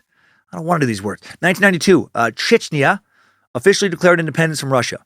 Chechnya was formerly part of the Soviet Union, but not one of the 15 official Soviet republics. Conquered by Russia in the 1850s when Russia pushed south towards the Middle East. The majority of the people of Chechnya are Muslim, have always wanted to assert their independence from Russia, despite Putin's continual claims to the contrary. President Yeltsin feared this would start a domino effect if they were allowed to leave with the Russian Federation. Also wanted Chechnya's oil. On December 11th, 1994, Russian forces entered Chechnya, marking the beginning of the largest Russian military offensive since the 1979 invasion of Afghanistan. Thousands of soldiers and tanks pour into Chechnya, very reminiscent of what's happened in Ukraine recently. By the end of the day, they pushed into the capital of Grozny. Chechen rebels fought back hard, killed thousands of Russian soldiers. In total, right, up to 100,000 people died that year. In August of 1996, the Chechen rebels retook Grozny, declared a ceasefire. 1997, the last Russian soldiers left Chechnya. A peace agreement left the area as an independent state, kind of, but, also part of Russia. Run your own show, but if we ever ask you to do anything, you fucking do it, or our tanks roll back in and just obliterate you. It was like that kind of deal. Then later, there was the second Chechen War we mentioned after the apartment bombings. And in 2001, under Putin, mirroring what's happening now in Ukraine, again, there were numerous reports of human rights violations by Russian soldiers. Chechen citizens started to disappear without a trace. Human rights watch groups found as many as 2,000 people went missing. By the end of February 2001, a pile of over 50 bodies was found outside of Russia's military headquarters in the region. Clearly, they'd been tortured before being killed. The bodies had been mutilated with razors, tied up, blindfolded, beaten, shot. Some of the people had been missing for months. These bodies, far from the only bodies that would turn up during the course of this decade-long conflict, with the markings of being tortured. Okay. Now, let's back up a bit to Putin's first election, On March 26, 2000, Putin wins his first term as president of Russia with 53% of the vote. Was this election rigged? Probably not, actually. He was riding a wave of popularity for saving Russia from that Chechen aggression.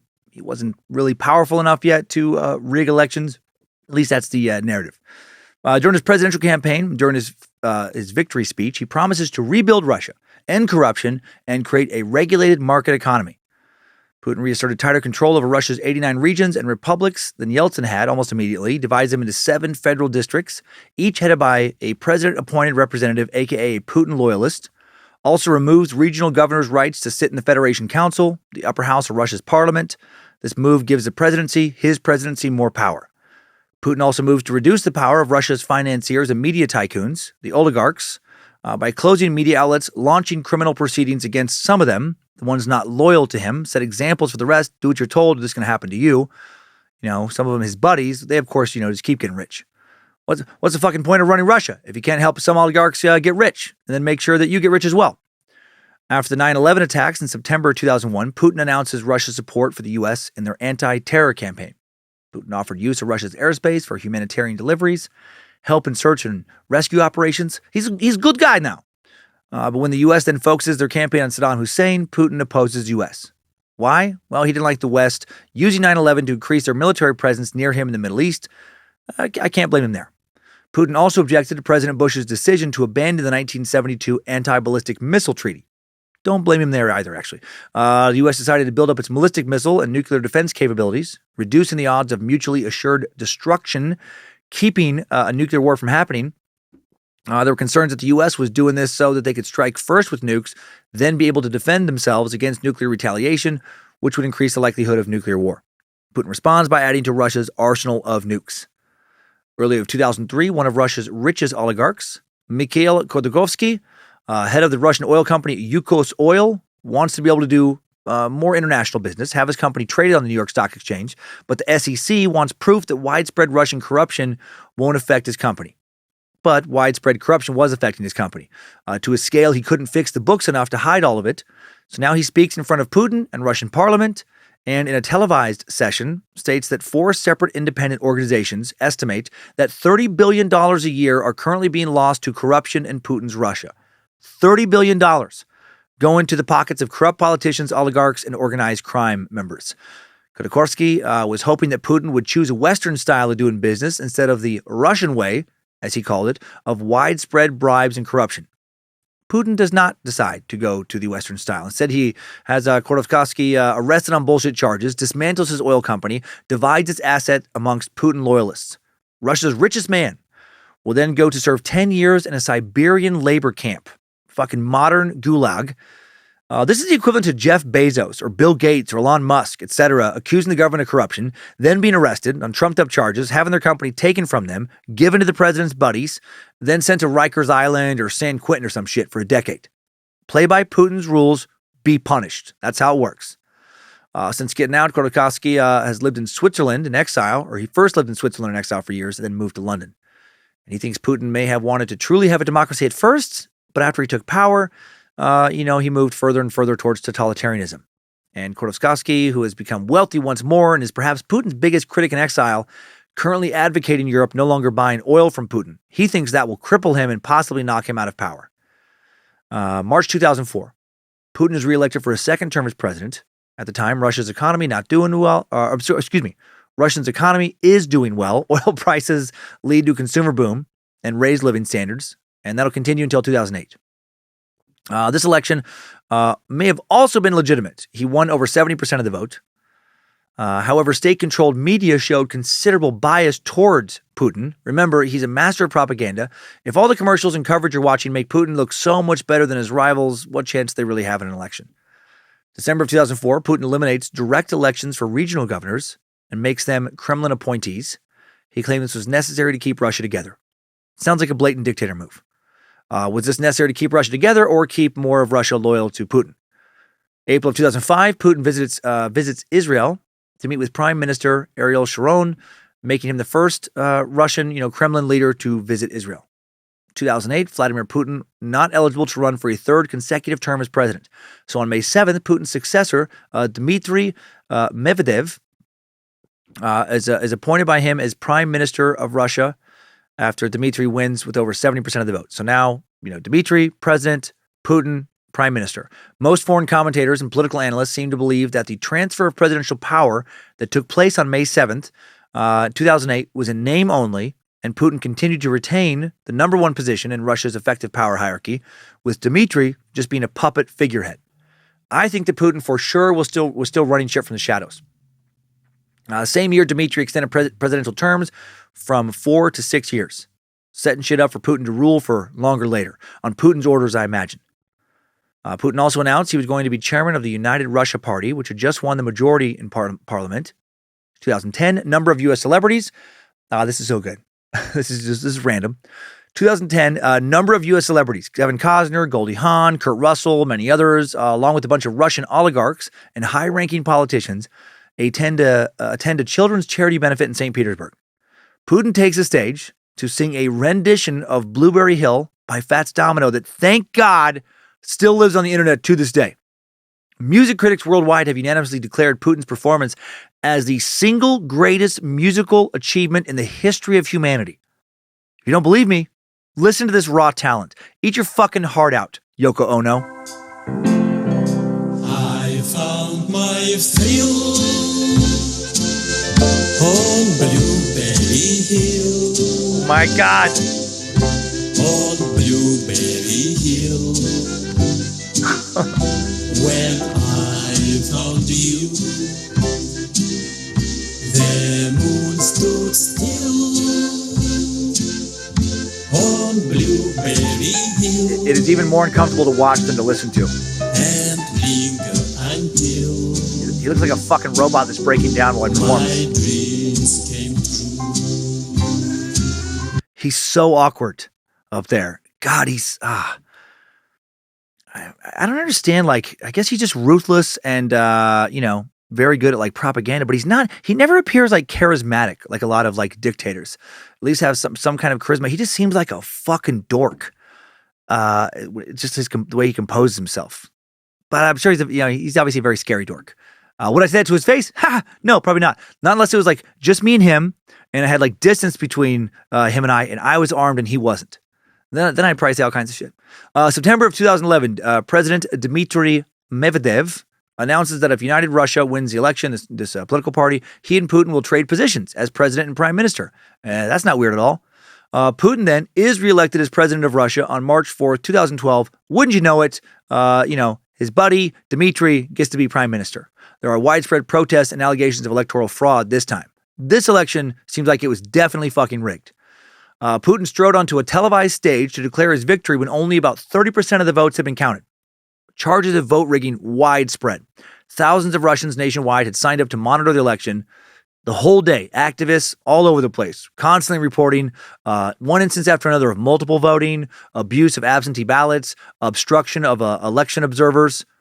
And funny little detail, when he takes the stage to accept his new presidency, a single tear slid slowly from his right eye as he stood before a cheering crowd.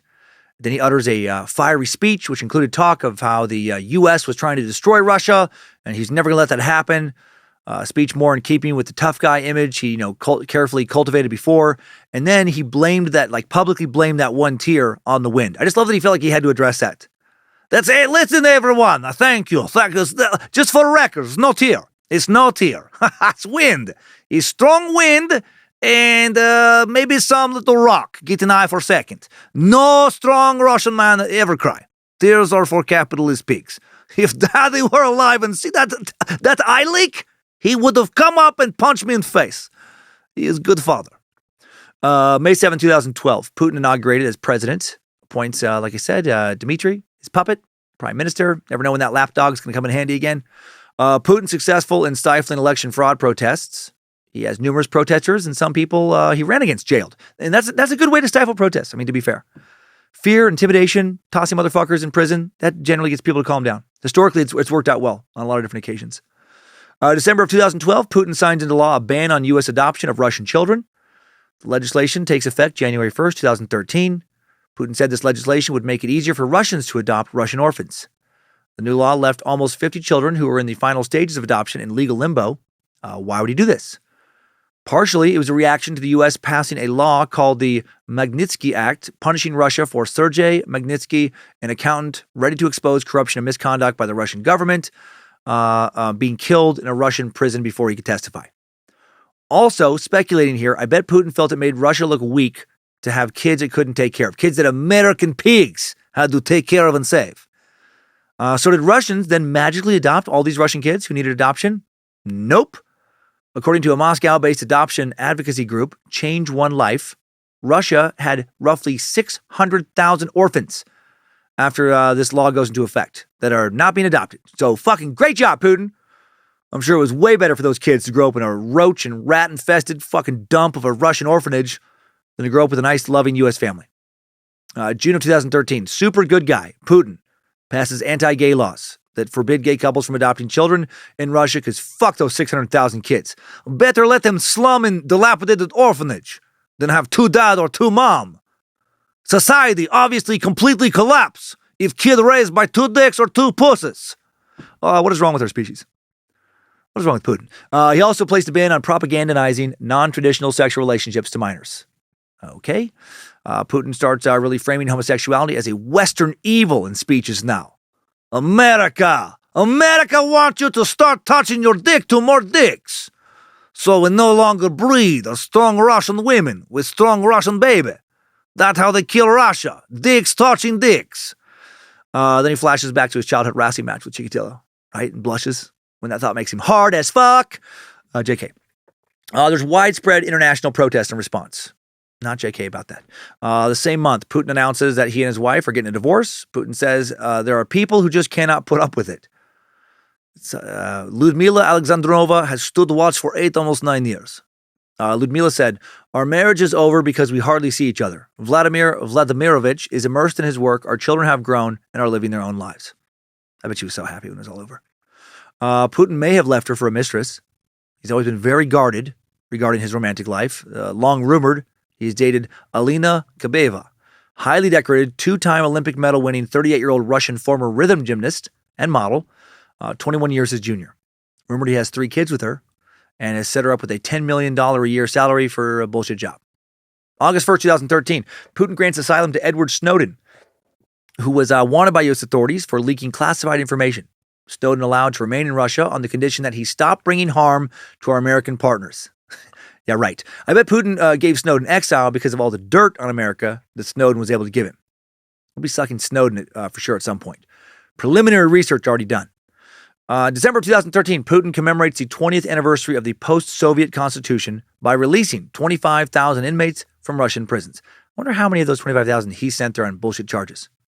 One of those inmates, and none other than Andrei Chikatilo. What is big deal? I go a jerk, a shamecock and corner for more now. I free man. I bother no one. Okay, maybe I stab a few people so I come. I bother some people quite a bit, but not many. I love to wrestle. I live to wrestle. I love Russia. What's the country? No, he didn't release Chikatilo. That dude had been executed back in the wild 90s. He also pardons his old oligarch buddy, Mikhail Khodorkovsky, former head of the Yukos oil conglomerate, who had been in prison for over a decade on bullshit charges. February 27, 2014, Putin invades Ukraine for the first time. Putin began the process of invading the Crimea part of Ukraine, formerly part of Russia. Bands of armed gunmen began seizing government buildings in Crimea. Let's step away from the timeline and learn a little bit about the background of Russia and Ukraine now. This topic could easily be an entire suck into itself, so I'm not going to go into a ton of detail, but we should know some stuff. Ukraine has historically been divided between those who view it as a part of Europe and those who view it as a part of Russia. In the decades after the collapse of the Soviet Union in 1991, what is not disputed by anyone other than Putin and people who Putin's propaganda is brainwashed or people afraid to speak the truth because of fear of Putin is that Ukraine moved towards integrating with the rest of Europe. The country declared their independence August 24th, 1991. Ukrainian voters supported the move in a referendum on December 1st. In May of 1992, Ukraine then signed the Lisbon Protocol, agreeing to turn over their nuclear arsenal to Russia. Why would they do that? So Russia hopefully would not see this, new bordering nation as a military threat and would leave them the fuck alone to avoid a disastrous military confrontation with Russia when they're just trying to establish their independence. Belarus and Kazakhstan also sign it. Then on January 10th, 1994, Ukraine becomes a party to the Partnership for Peace, an agreement to strengthen political and military ties with NATO, the North Atlantic Treaty Organization, an intergovernmental military alliance between 30 member states, of which 28 are in Europe and the other 2 in North America. NATO, now headquartered in Belgium, established in 1949 in Washington, D.C. by President Truman's administration as part of a Cold War strategy to make sure the Soviet Union didn't get any big fucking ideas about pushing communism into Europe. Without the threat Russia represents, there would be no NATO. Might be something similar, but not NATO. NATO was expanding into Eastern European nations in the late 90s, would end up accepting former communist nations Lithuania, Latvia, Estonia, Poland, and Romania.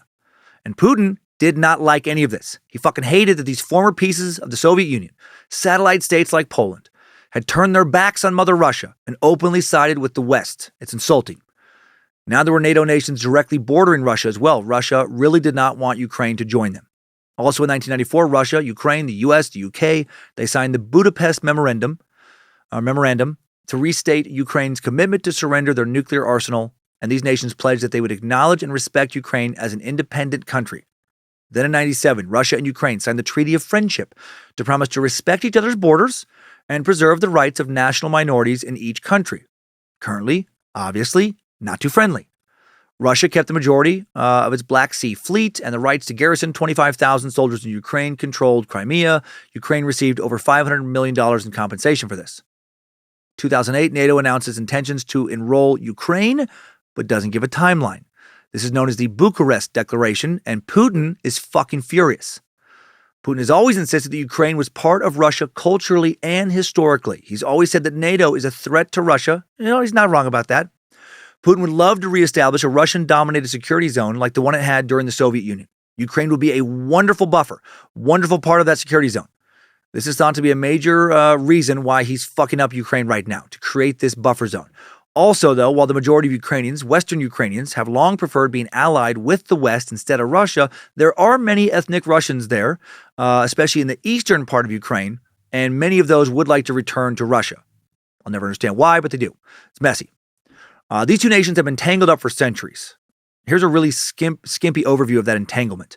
At the end of the 18th century, the last Russian empress, Catherine the Great, began the process of making Ukraine more Russian. That alleged horsefucker really did a lot to create the mess we have today. And yes, I know that the horse-fucking stuff with Catherine is slanderous propaganda. Beginning in the 1770s, large portions of present-day Ukraine had fallen under Russian control. Catherine sent ethnic Russians into the area, passed laws requiring schools to teach Russian, and station Russian soldiers in the area. In the 1800s, the Ukrainian language completely banned for a time. Then Ukraine first declared independence in 1917 with the founding of the Ukrainian People's Republic. But then in 1922, Russia took control back, made the country part of the Soviet Union. Putin does not acknowledge any of this real history. He claims that Ukraine very first asserted independence after World War II, right? And that is definitely not true. Propagandists love to rewrite history. In the 1930s, Stalin, not a big Ukrainian fan, causes a famine that kills millions of Ukrainians, particularly in the east. The Holodomor, we talked about in the Stalin-suck and in the Chikatilo-suck. It was fucking brutal. Stalin was punishing Ukrainian farmers who fought against communist collectivization mandates. And when they were dead, he repopulates the area with Russians. In the 1940s, Stalin also relocated ethnic Tatars. That word is always so fucking weird to me. Who lived in Crimea and replaced them with Russians. Stalin also killed lots of Crimean Tatars in what amounted to a genocide. 1 in 3 of them would die. As Soviet rule weakened and collapsed from 1989 to 1991, approximately 250,000 Crimean Tatars migrated back to their homeland. Excuse me for the mispronunciation of that word. My tongue is all fucking dizzy from trying to go back and forth between English and Russian pronunciations. They migrated back to their homeland on the shores of the distant Black Sea. As you can imagine, they're not big fucking fans of Russia, right? They don't want to become part of Russia once more. Also in the 1940s, World War II. During World War II, Ukrainian nationalists initially saw the German Nazis as liberators from the Soviets. When Germany occupied the country from 1941 to 1944, a lot of Ukrainian independence fighters did align with the Nazis. They worked with them with the goal to establish their independence as a nation, but in the process, they also did participate in the Holocaust heavily. Between 1941 and 1943, Nazis and local collaborators did shit like shoot 70,000 to 100,000 people at Baba Yar, a ravine on the outskirts of Kyiv. 1 in 4 Jewish victims of the Holocaust murdered in Ukraine. Today, Russia is using that history to paint current Ukrainian nationalists as neo-Nazis. But also, millions of non-Jewish Ukrainians perished under German occupation as prisoners of war, slave laborers, soldiers, partisans, ordinary townsfolk, and peasants.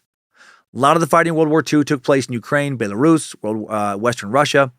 Under German occupation, several million Ukrainians sent to Germany to work farms and factories.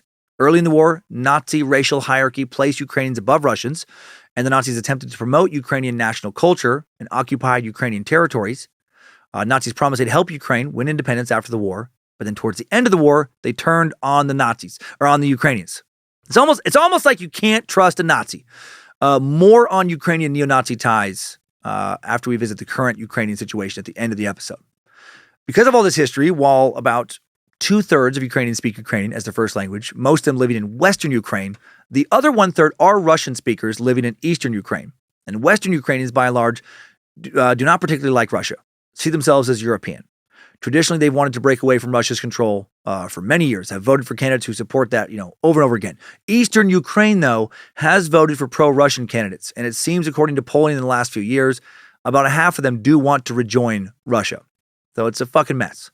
So backing up, why exactly did Russia invade Crimea under Putin in February of 2014? Well, on November 21st, 2013, Ukrainian President Viktor Yanukovych had rejected a deal for greater integration into the EU. Instead, he took a $15 billion bailout from Russia. Why would he do that? Because he was a fucking puppet. Putin got his claws in him. Speculation is that Putin had bought and paid for him. Many Ukrainians think that Yanukovych, was a corrupt politician controlled by Putin. His decision to side with Russia led to mass protests, which Yanukovych attempted to put down violently. The protests started in Kyiv, November 21st, 2013. By December 8th, an estimated 800,000 people were protesting in Kyiv. Some of the protesters included far-right and Ukrainian nationalist groups who were violent. This is why Russia and some Ukrainians, particularly Eastern Ukrainians, saw the protests as disenfranchising Russian-speaking Ukrainians, and, Putin has seized on that as part of his propaganda. Yanukovych tried to stop the protests by sending the internal security forces and passing laws to restrict freedom of speech and assembly, just like a good dictator does when their power is threatened. Then on December 17th, Putin promises to support Ukraine by offering a discount on natural gas and purchasing $15 billion in government bonds. Protests continue, culminate in the ousting of President Yanukovych in February of 2014. And the people rejoice, the overwhelming majority of them. His mansion is raided, massive celebrations in the streets. February 22nd, Yanukovych flees to Russia when parliament votes to remove him as president. He's still hiding there today, being another good little lapdog for Putin. January 24th, 2019, he was sentenced in absentia to 13 years imprisonment for high treason by a Ukrainian court. Many believe that should Putin ever topple Kyiv, he will put Yanukovych back into power. After Yanukovych fled, Putin refused to recognize the new interim government in Kyiv as a legitimate government. He requested parliamentary approval to send soldiers into Ukraine to safeguard Russian interests, and he gets approval because he's a dictator, and they would be suicidal idiots to deny him this approval. So now Putin invades. He annexes Crimea in March of 2014. Among the new Russian Federation authorities' first measures after annexing Crimea, to ban the Crimean Tatars parliament. Right? They also arrest, torture, and kill Crimean Tatar activists. Thousands of Crimean Tatars, I always want to say Tartars, but Tatars, I guess, fled Russian oppression in Crimea following its 2014 annexation. Many settled in the Ukrainian capital of Kyiv. Why is Crimea important to Putin? Because it's a peninsula in the Black Sea with special autonomy, large Russian military base. The invasion provoked separatist uprisings in Donetsk and Luhansk, two regions in eastern Ukraine as well.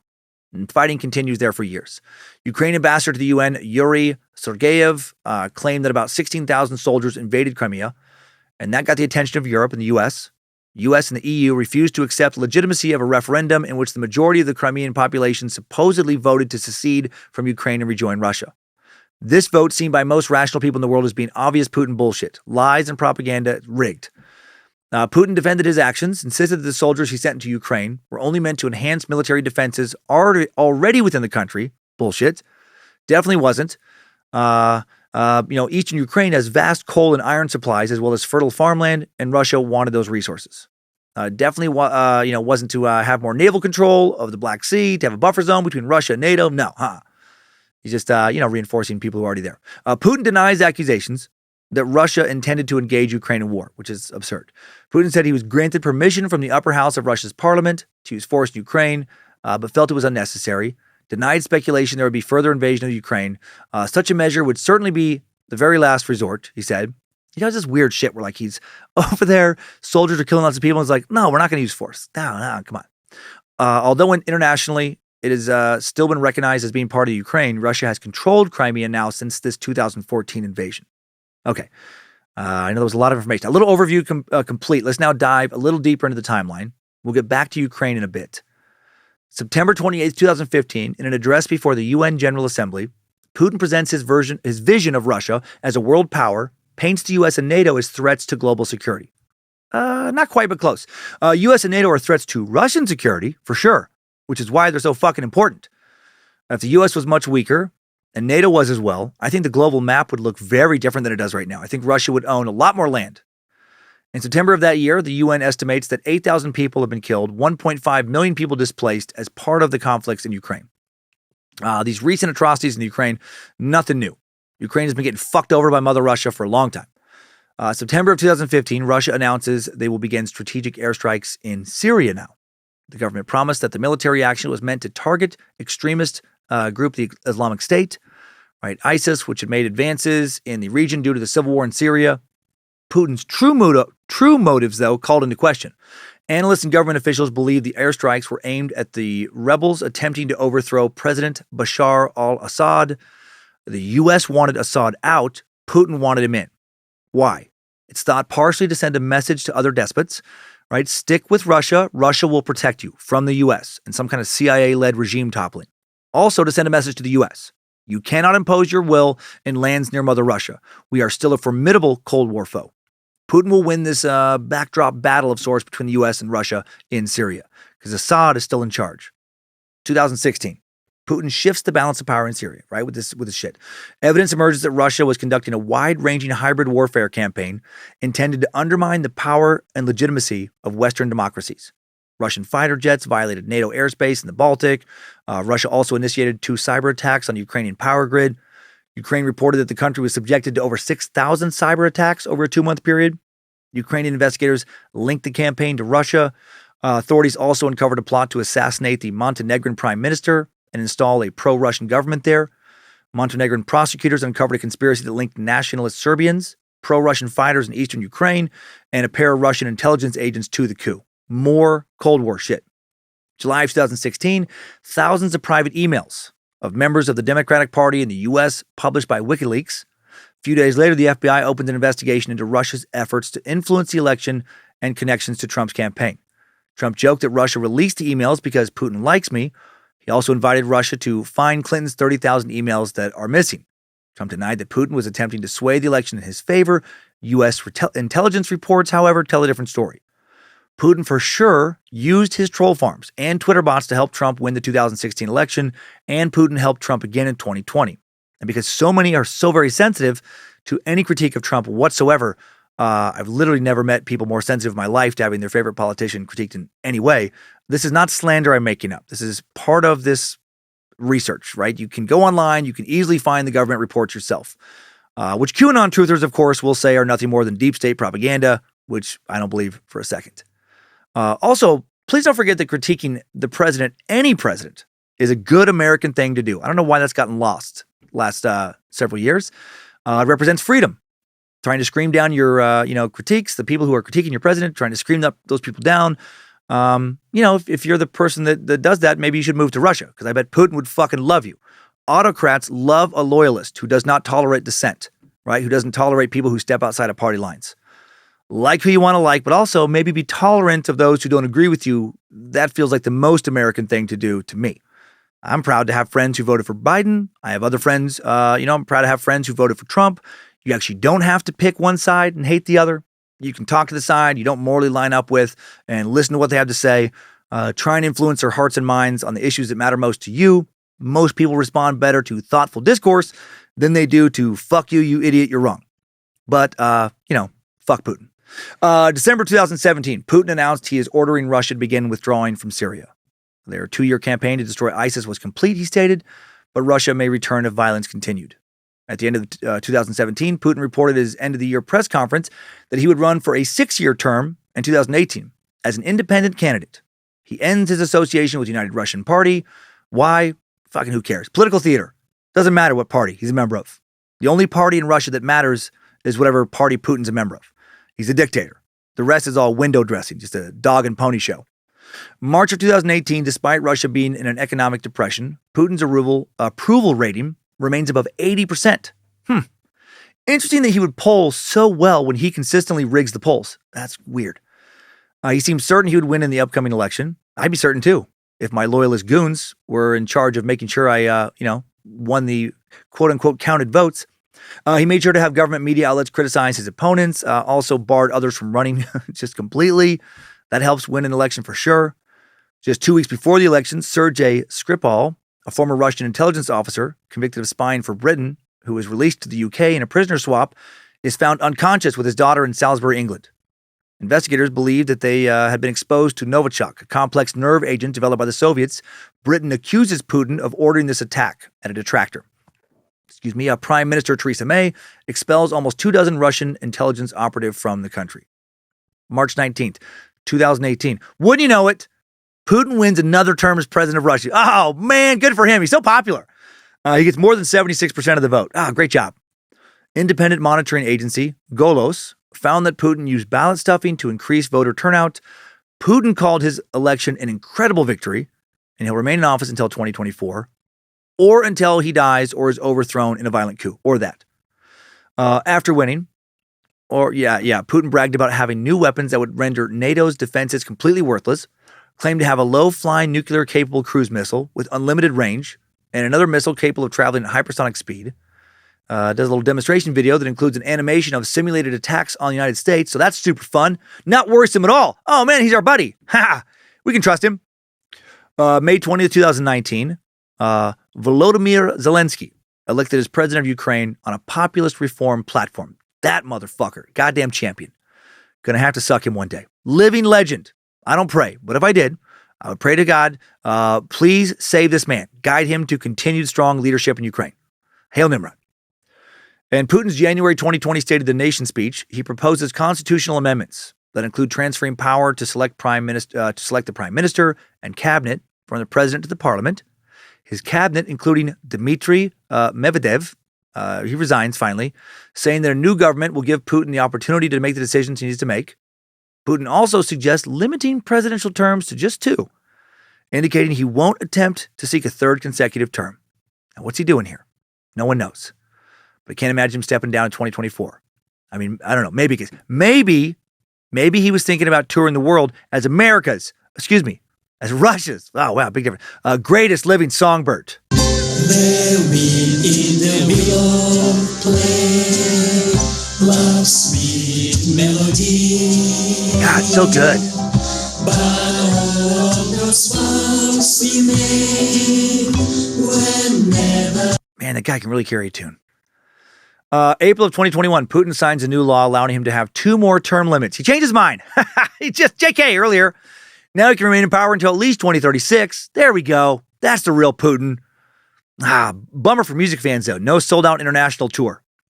Starting in October of 2021, Putin orders a buildup of Russian forces along the Ukrainian border, sends additional units to his buddies in Belarus. Putin denies plans to invade the Ukraine. No, he's not going to do that. The military presence on the border goes from scattered groupings at bases and training grounds to units arrayed in tactical directions, but he's not going to invade. Get out of here. Come on. He's running training exercises. He's working on defending himself from the super aggressive Ukrainian Nazis who are going to invade Russia at any second, which was never going to fucking happen. December of 2021. Russia begins moving soldiers, tanks, and heavy artillery into new positions, most of it focused on the Donetsk and Luhansk regions. December 17th, 2021, Putin presents a list of demands to ensure Russian security, guarantees that Ukraine will never join NATO, that NATO reduce forces in Eastern European countries, that a 2015 ceasefire be implemented, re-implemented, that NATO withdraw military infrastructure put in Eastern Europe after 97, that NATO countries will not deploy offensive weapons in states neighboring Russia ever, including countries not even in NATO, and a ban on military exercises at strengths of more than a brigade zone along both sides of Russian western border, sides of Russia's western border, and pinky swear, you guys will never fuck with us, ever. The West dismisses his demands. They're never taken seriously. President Biden makes it clear that the U.S. will not be sending soldiers, but will send anti-tank and anti-aircraft weapons to Ukraine and increase American military presence in NATO countries bordering Russia. He orders an extra 7,000 soldiers to Eastern Europe. January 2022, Russia moves more equipment and soldiers to Belarus, just doing some training. February 4th, 22, Vladimir Putin, Xi Jinping of China meet in Beijing for their 38th summit meeting. Afterwards, they announce a no-limits partnership, making it clear they're united in their hostility against American global power. Fuck yeah. Russia, China, strengthen their relationship. The Western world breaks out into a cold sweat. February of 2022, there are now 190,000 soldiers at the Ukrainian border in Crimea, Belarus, and a fucking small breakaway state in Moldova that I've literally never heard of before in my life, Transnistria. There's like 7 people there. Amphibious units deployed to the Black Sea under the guise of scheduled naval exercises. February 21st, 2022, Putin recognizes the independence of the People's Republics of Donetsk and Luhansk, voiding a previous peace agreement. Pro-Russian separatists in the area claim all of Donetsk and Luhansk, but they really only control about a third of the region. Russian soldiers ordered into the area. February 24th, 2022, Putin announces the beginning of a special military operation in Ukraine in a televised speech. Not a battle. It's just like a special operation. It's a friendly special operation. Bloomberg published a transcript of his speech. It's a long one, but it provides a lot of insight into Putin's mind, and I think it's worth sharing in its entirety. I also think for entertainment purposes, and it actually makes the words easier to say, I should give it in a shitty Russian accent. And hopefully that'll make it less boring in parts instead of, just being annoying. So let me get the proper Russian, the communist music, because he still feels communist to me. Citizens of Russia, friends, I am more than just songbird. I also man, strong man, who I finally feel comfortable say this in public. I love embrace of other strong man. I love it so much. I love more than strong man embrace. Listen to me. I want to breed with men. Many men. I know this may be shock, but signs were there. Hold tight. How many pictures of me with no shirt do one need? How much must I demonizing of homosexuals? Why? Because I fight in one tear right now. I secretly hate self. I have daddy issue. Okay, I admit it. It wasn't that wind. I did have feeling that one day. I so angry, not at Ukraine, but at daddy. He not like men. It's why I want to wrestle instead of box. I like to wrestle. I like to push groin on buttock of strong man. I want strong man to push groin on the face. I can't believe I say this. I want strong man to braid my mouth. I want to choke on communist cock. It's all I ever want. I, Putin, want strong man to steel curtain me, which is sex move I invent. It's when man drop balls on my eye socket. All I can see, communist man meet. While he do this, another communist man, strong handsome man, put breed penis in mouth. All I taste is strong Russia. While he do that, another strong Russian man, breathe my butthole. I want only to feel Russia. While he do that, another strong Russian man let me breathe his mouth. While he do that, another strong Russian man pull on my balls bit. While he do that, 40, 50 other strong Russian man bukkake me. I want to cover Russian body in Russian semen. I wish for America greatest superstar, Steven Seagal, to supervise whole situation. Everyone is coming except Steven, for he is American. He can only supervise. Maybe he can film. Please, citizens of Russia, give me your strong men for pleasure. Let me drown. I, Putin, want to drown in commie come. Okay, maybe that wasn't exactly his speech. God, I hope someone got Cummins law during that section. Oh boy. Okay, all right. Here's the real speech. I'll start over. Citizens of Russia, friends, I consider it necessary today to speak again about the tragic events in Donbass and the key aspects of ensuring the security of Russia. I will begin with what I said in my address on February 21st, 2022. I spoke about our biggest concerns and worries, and about the fundamental threats which irresponsible Western politicians created for Russia consistently, rudely, and unceremoniously from year to year. I am referring to the eastward expansion of NATO, which is moving its military infrastructure ever closer to Russian border. It is a fact that over the past 30 years, we have been patiently trying to come to an agreement with the leading NATO countries regarding the principles of equal and indivisible security in Europe.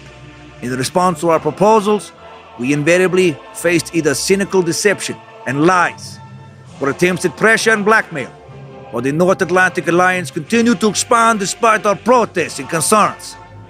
This military machine is moving and, as I said, is approaching our very border. NATO won't work with Russia because Russia is sketchy as fuck and has been for centuries. Why is this happening? Where did this insolent manner of talking down from the height of their exceptionalism, infallibility, and all permissiveness come from? What is the explanation for this contemptuous and disdainful attitude to our interests and absolutely legitimate demands? Interesting word choice here. Permissiveness. Permissive as in more freedom? Framing freedom here as something disgusting? Something weak, maybe? The answer is simple.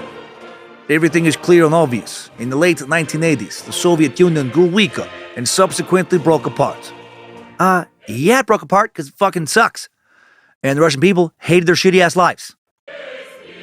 That experience should serve as a good lesson for us because it has shown us that the paralysis of power and will is the first step towards complete degradation and oblivion.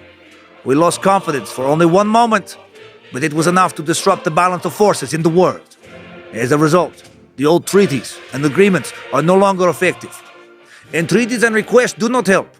Anything that does not suit the dominant state, the powers that be, is denounced as archaic, obsolete, and useless.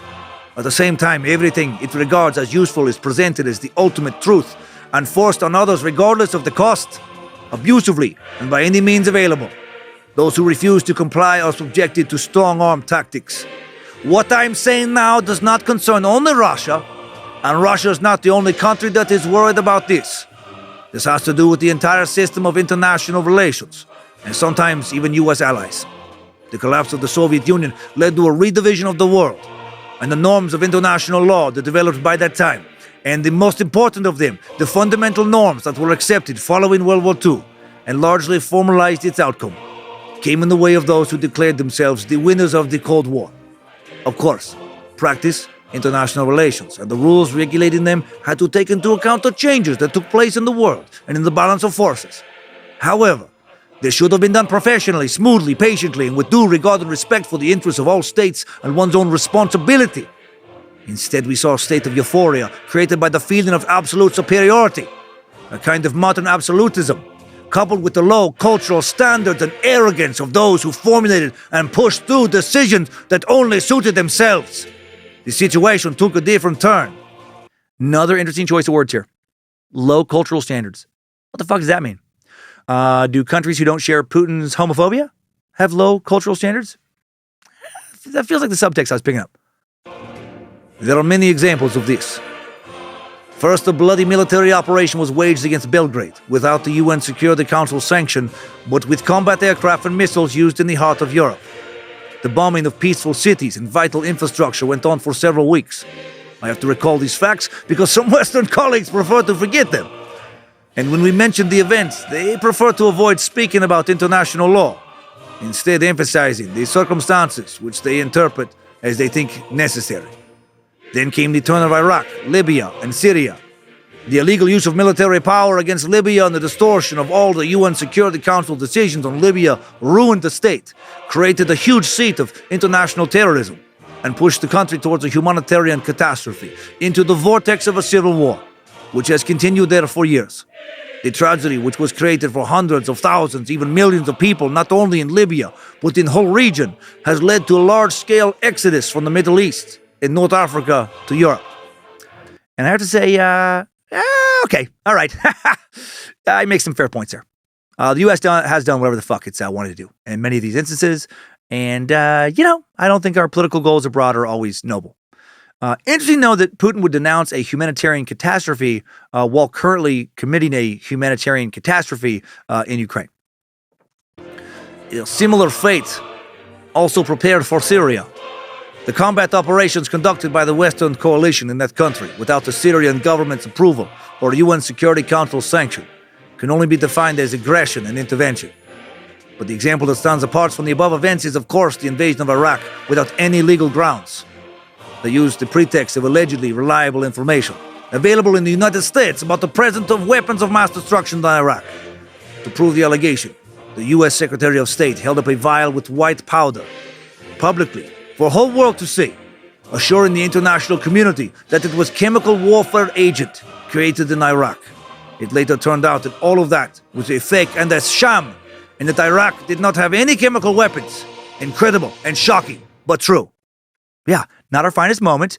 Important reminder to try and be an honest and credible nation so that the Putins of the world can't use our mistakes to help legitimize their fucking propaganda. Right, because this is very hypocritical for him to say all this.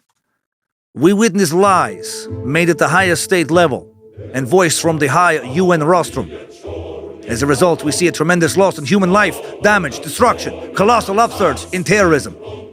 I wonder if he at least smirked a little bit when the master of lies talked about witnessing lies made at the highest state level. I mean, come on. Overall, it appears that nearly everywhere, in many regions of the world where the United States brought its law and order, this created bloody, non-healing wounds in the curse of international terrorism and extremism. I've only mentioned the most glaring but far from only examples of disregard for international law. This array includes promises not to expand NATO eastwards, even by an inch. To reiterate, they have deceived us. Or to put it simply, they have played us.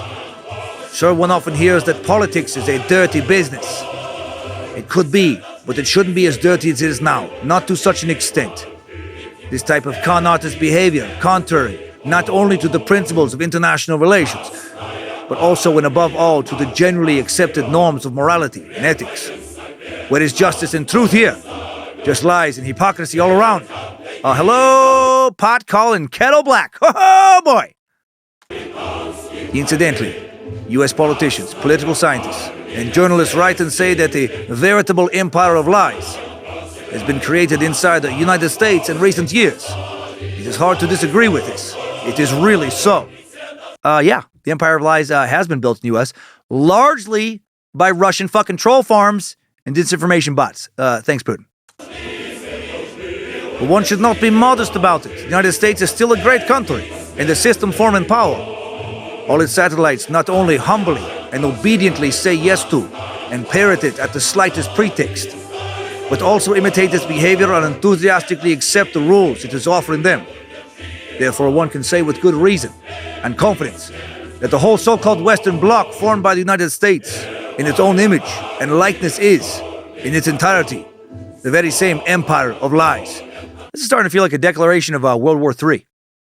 Definitely a declaration that the Cold War is alive and well. As for our country, after the disintegration of the USSR, given the entire unprecedented openness of the new modern Russia, its readiness to work honestly with the United States and other Western partners, and its practically unilateral disarmament, they immediately tried to put the final squeeze on us, finish us off, and utterly destroy us. This is how it was in the 1990s and in the early 2000s, when the so-called collective West was actively supporting separatism and gangs of mercenaries in southern Russia.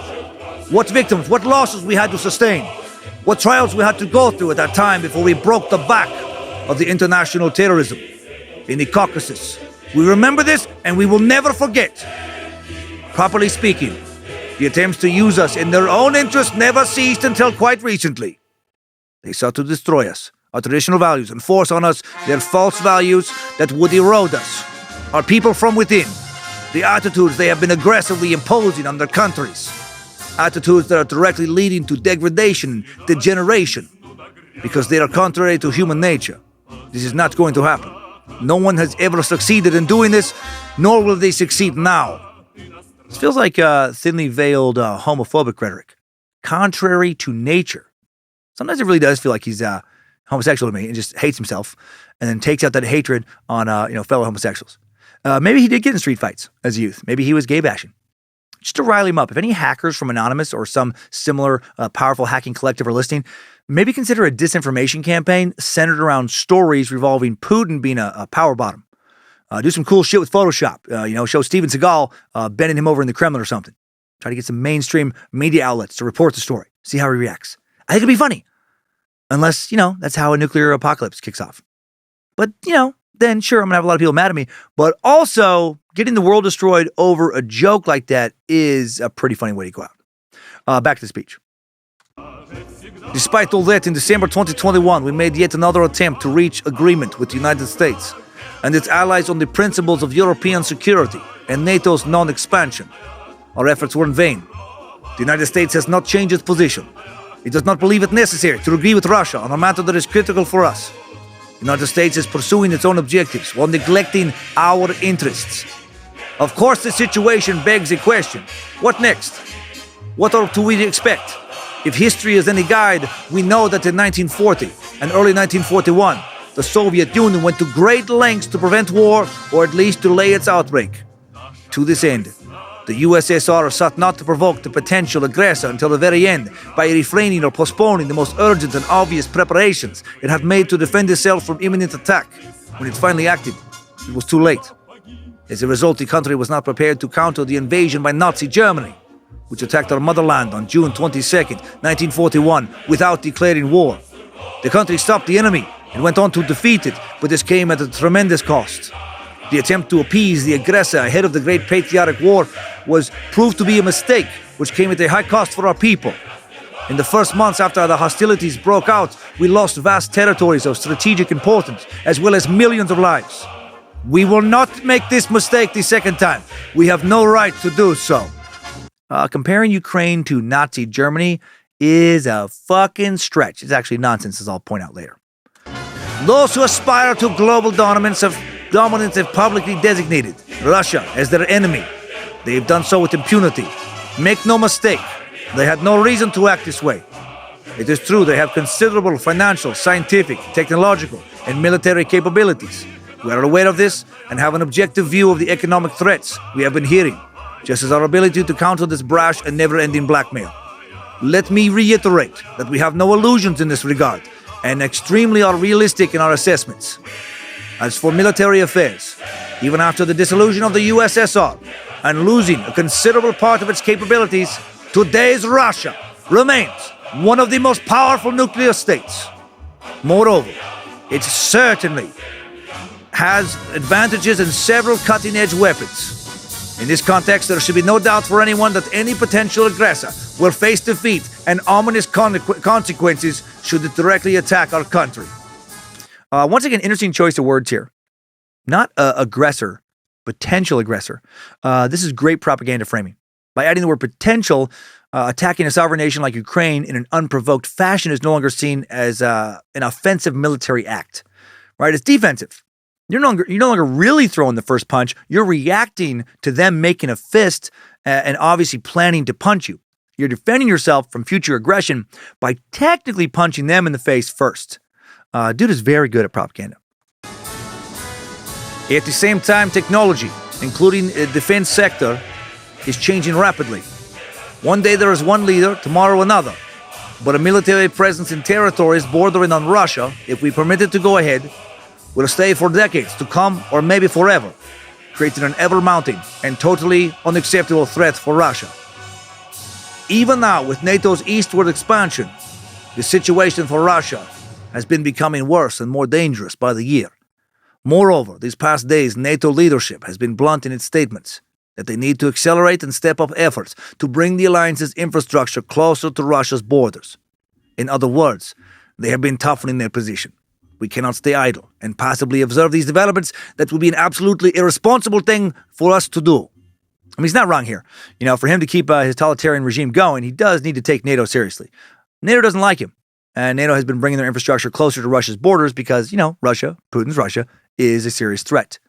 And my oh my, how this invasion is now backfiring on Putin. Right? NATO is going to ramp up their militarization fucking big time now. and I'm all for it. At the end of the day, someone has to have the biggest swinging dick over there and better us in NATO than Mother Russia. Back to Putin. Any further expansion of the North Atlantic Alliance's infrastructure or the ongoing efforts to gain a military foothold of the Ukrainian territory are unacceptable for us. Of course, the question is not about NATO itself. It merely serves as a tool of U.S. foreign policy. The problem is that in territories adjacent to Russia, which I have to note is our historical land, a hostile anti-Russia is taking shape. Fully controlled from the outside, it is doing everything to attract NATO armed forces and obtain cutting-edge weapons. For the United States and its allies, it is a policy of containing Russia with obvious geopolitical dividends. For our country, it's a matter of life and death, a matter of our historical future as a nation. This is not an exaggeration. This is fact. It is not only a very real threat to our interests, but to the very existence of our state and to its sovereignty. It is a red line, which we have spoken about on numerous occasions. They have crossed it. This brings me to the situation in Donbass. We can see that the forces that staged the coup in Ukraine in 2014 have seized power, are keeping it with the help of ornamental election procedures, and have abandoned the path of a peaceful conflict settlement. For 8 years, for 8 endless years, we have been doing everything possible to settle the situation by peaceful political means. Everything was in vain. For 8 years, actual democracy has existed in Ukraine. Of course, Putin hates that. His fucking puppet got kicked out. As I said in my previous address, you cannot look without compassion at what is happening there. It became impossible to tolerate it. We had to stop the atrocity, the genocide of the millions of people who live there, who pinned their hopes on Russia, on all of us. It is their aspirations, the feelings and pain of these people that were the main motivating force behind our decision to recognize the independence of Donbass People's Republics. Fucking millions of people. What the fuck is he talking? He is pulling this shit literally completely out of his ass. This is based in fucking nothing. This is exaggeration, distortions, outright lies, and just so much propaganda. It's unbelievable. I would like to additionally emphasize the following. Focused on their goals, the leading NATO countries are supporting the far-right nationalists and neo-Nazis in Ukraine, those who will never forgive the people of Crimea and Sevastopol for freely making a choice to reunite with Russia. They didn't fucking do that. They will undoubtedly try to bring war to Crimea just as they have done in Donbass, to kill innocent people, just as members of the punitive units of Ukrainian nationalists and Hitler's accomplices did during the Great Patriotic War. They have also openly laid claim to several other Russian regions. I can't wait to address the neo-Nazi shit. It's fucking unreal. If we look at the sequence of events and the incoming reports, the showdown between Russia and these forces cannot be avoided. It is only a matter of time. They are getting ready and waiting for the right moment. Moreover, they went as far as to aspire to acquire nuclear weapons. We will not let this happen. Such bullshit. Some politicians in Ukraine have advocated for acquiring nuclear weapons again, but nothing has come close to being legislated. Again, you can't blame an entire country for the statements of a few of its politicians. I mean, I guess you can, but you should not, because that is not a logical thing to do. I've already said that Russia accepted this new geopolitical reality after the dissolution of the USSR. We have been treating all new post-Soviet states with respect and will continue to act this way. We respect and will respect their sovereignty, as proven by the assistance we provided to Kazakhstan when it faced tragic events and the challenge in terms of its statehood and integrity. However, Russia cannot feel safe, develop and exist while facing a permanent threat from the territory of today's Ukraine. Get the fuck out of here. Let me remind you that in 2005, we used our military to push back against terrorists in the Caucasus and stood up for the integrity of our state. We preserved Russia. In 2014, we support the people of Crimea and Sevastopol. In 2015, we used our armed forces to create a reliable shield that prevented terrorists from Syria from penetrating Russia. This was a matter of defending ourselves. We had no other choice. The same is happening today. They did not leave us any other option for defending Russia and our people, other than the one we are forced to use today. In these circumstances, we have to take bold and immediate action. The People's Republics of Donbass have asked Russia for help. In this context, in accordance with Article 51, Chapter 7 of the UN Charter, with permission of Russia's Federation Council, and an execution of the treaties of friendship and mutual assistance with the Donetsk People's Republic and the Luhansk People's Republic, ratified by the Federal Assembly on February 22nd, I made a decision to carry out a special military operation. The purpose of this operation is to protect people who for 8 years now have been facing humiliation and genocide perpetrated by the Kiev regime. To this end, we will seek to demilitarize and de-nazify Ukraine, as well as bring to trial those who perpetrated numerous bloody crimes against civilians, including against citizens of the Russian Federation. It is not our plan to occupy the Ukrainian territory. We do not intend to impose anything on anyone by force. Get the fuck out of here. How does he say shit like that with a straight face? We're not going to impose anything on anyone by force. That's all you're fucking doing over there. At the same time, we have been hearing an increasing number of statements coming from the West that there is no need anymore to abide by the documents setting forth the outcomes of World War II, as signed by the totalitarian Soviet regime. How can we respond to that? The outcomes of World War II and the sacrifices our people had to make to defeat Nazism are sacred. This does not contradict the high values of human rights and freedoms in the reality that emerged over the post-war decades. This does not mean that nations cannot enjoy the right to self-determination, which is enshrined in Article 1 of the UN Charter. Let me remind you that the people living in territories which are part of today's Ukraine were not asked how they want to build their lives when the USSR was created after World War II. I'm pretty sure they did, actually. Freedom guides our policy, the freedom to choose independently our future and the future of our children. We believe that all people living in today's Ukraine, anyone who wants to do this, must be able to enjoy this right to make a free choice. They have made free choices. They chose to try and get the fuck away from you, maniac. Why would they be fighting as hard as they've been fighting if they fucking loved Putin and Russia? Clearly, they have made their choice, and that choice is fuck Putin. In this context, I would like to address the citizens of Ukraine. In 2014, Russia was obliged to protect the people of Crimea and Sevastopol from those who you call yourself nuts. The people of Crimea and Sevastopol made their choice in favor of being with their historical homeland, Russia. No, they didn't. And we supported their choice. As I said, we could not act otherwise. No, didn't make that choice. You presented propaganda as fact, fucking bullshit polls. Made it seem like they made their choice. The current events have nothing to do with the desire to infringe on the interests of Ukraine and Ukrainian people. They are connected with the defending Russia from those who have taken Ukraine hostage and are trying to use it against our country and our people. I reiterate, we are acting to defend ourselves from the threats created for us and from a worse peril than what is happening now. I'm asking you, however hard this may be, to understand this and to work together with us so as to turn this tragic page as soon as possible and to move forward together without allowing anyone to interfere in our affairs and our relations, but developing them independently, so as to create favorable conditions for overcoming all those problems and to strengthen us from within a single whole despite the existence of state borders. I believe this is our common future. Okay, he wants the fucking Soviet Union again. Got it, loud and clear. Now he addresses the military. I would also like to address the military personnel of the Ukrainian armed forces. Comrade, officers, my God, you look so good in your officer suits. Your manly chests, they are so proud. Oh, your pecs, so firm, your buttocks, so high and tight.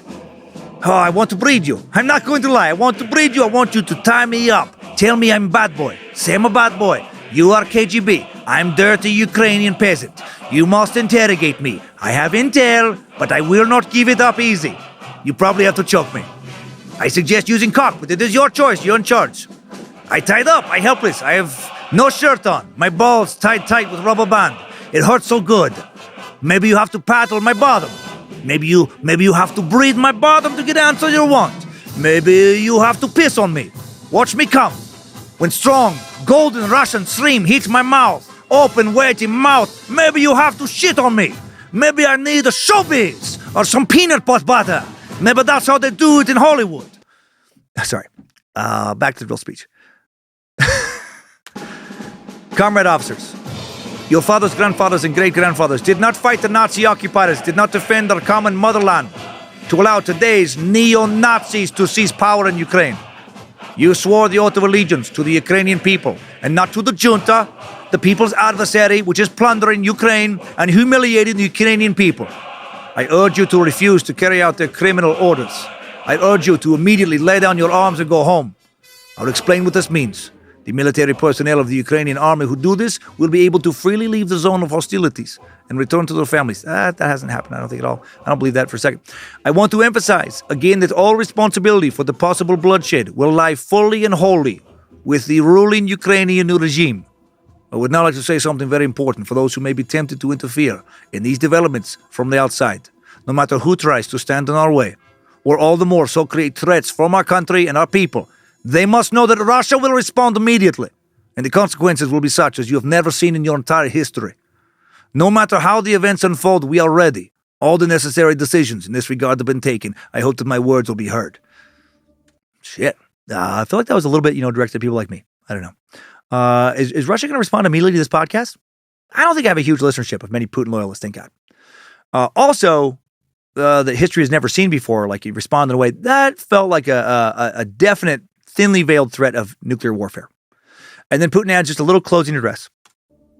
Citizens of Russia, the culture and values, experience, and traditions of our ancestors invariably provided a powerful underpinning for the well-being and the very existence of entire states and nations, their success and viability. Of course, this directly depends on the ability to quickly adapt to constant change, maintain social cohesion, and the readiness to consolidate and summon all the available forces in order to move forward. We always try to be strong, but this strength can take on different forms. The empire of lies, which I mentioned in the beginning of my speech, proceeds in its policy primarily from rough, direct force. This is when our saying on being all brawn and no brains applies. Jesus Christ, he's literally just described the entire history of Russian warfare. All brawn and no brains. No country is known more than Russia for not caring how many of their soldiers die when trying to accomplish some military goal. This fucking bizarro world inversion he does all the time is maddening. When he's describing Ukraine and the West, he's really describing Russia. And when he's describing Russia, he's often describing the West. It's like classic bully playing the victim and then calling the real victim the bully. We all know that having justice and truth on our side is what makes us truly strong. If this is the case, it would be hard to disagree with the fact that it is our strength and our readiness to fight that are the bedrock of independence and sovereignty and provide the necessary foundation for building a reliable future for your home, your family, and your motherlands. Dear compatriots, I am certain that devoted soldiers and officers of Russia's armed forces will perform their duty with professionalism and courage. I have no doubt that the government institutions at all levels and specialists will work effectively to guarantee the stability of our economy, financial system, and social well-being. And the same applies to corporate executives and the entire business community. I hope that all parliamentary parties and civil society take a consolidated, patriotic position. At the end of the day, the future of Russia is in the hands of its multi-ethnic people, has always been the case in our history. This means the decisions that I made will be executed, that we will achieve the goals we have set, and reliably guarantee the security of our motherland. I believe in your support and the invincible force rooted in the love for our fatherland. Now someone please come breathe my mouth. They've added that last part. It's that last line. Speech is finally over. Now, there was a lot. Explosions were heard in Ukraine shortly after this speech. Russia proceeded to invade Ukraine by land, sea, and air. Russian forces shelled more than a dozen cities and towns, including one just outside of Kyiv. Russian forces invaded Kharkiv. Soldiers moved into an area north of Kyiv and advanced on Chernihiv. A battle started at the Chernobyl exclusion zone, and by sunset, Russians had seized Chernobyl and began pushing into Kyiv.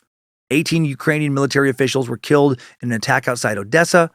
Ukrainian President Volodymyr Zelensky said that Ukraine would defend itself against Russia. The 22 invasion of Ukraine marked the largest military mobilization in Europe since World War II. Ukrainians had already begun fleeing the country on buses and trains before the invasion, knowing it was inevitable. Others hiding in train stations and bunkers to prepare for the attacks. Thousands of Russians protested, were arrested or fined. Zelensky made a video speaking Russian, pleading with Russia for peace. He announced that Russia had ordered almost 200,000 soldiers to invade Ukraine, saying if these forces attack us, if you attempt to take away our country, our freedom, our lives, the lives of our children, we will defend ourselves. Not attack, defend. The US, G7, and the EU imposed several severe economic sanctions on Russia, including full blocking sanctions on Russia's largest financial institution, Sberbank, and its largest private bank, Alfa Bank, prohibiting investments in the Russian Federation. Over 600 international businesses stopped doing business with Russia. Full blocking sanctions on Russia state-owned enterprises ensued. Full blocking sanctions on Russian elites and their family members, including Putin's children. Members of the Security Council, including former President and Prime Minister Dmitry Medvedev, his lapdog. The U.S. Treasury prohibited Russia from making debt payments with funds subject to U.S. jurisdiction. Russia's central bank had its assets frozen. Major banks shut out of the international SWIFT payment transfer network. U.S. banned imports of Russian oil and gas. EU aims to cut gas imports by 2/3 within a year. UK aims to phase out Russian oil by the end of this year. Germany has halted approval on the Nord Stream 2 gas pipeline, a major investment by Russian and European companies. Russian airlines barred from airspace over the EU, UK, US, and Canada. Putin's goal of capturing Kyiv and deposing the government to end Ukraine's desire to join NATO not yet happened at the time of this recording. Obviously hoping it'll never happen. Russian propaganda continues to use claims that neo-Nazis control the government and are perpetrating a genocide against Russians in Ukraine as moral justification for Russian attacks on Ukraine. That is such nonsense, as I'll point out soon. Putin keeps claiming the invasion is meant to protect people subject to bullying and genocide by the Ukrainian government. He's made sure to, not call it a war. It's still just a special military operation. Talks between Ukrainian President Zelensky and Putin continue to be fruitless as of this recording. In the Kyiv suburb of Bucha, a UN mission has documented that 50 civilians had been killed there, including some by execution. The real body count believed to be at least 400 people, if not many more. Mass graves of hundreds of dead civilians discovered in Bucha, other towns around Kyiv, after Russian troops retreated in late March. Nationwide, the UN, as of April 26, counts over 3,400 dead civilians in Ukraine. Roughly 200 of those are children. The real body count thought to be much higher. There have been widespread reports of Russian soldiers raping Ukrainians.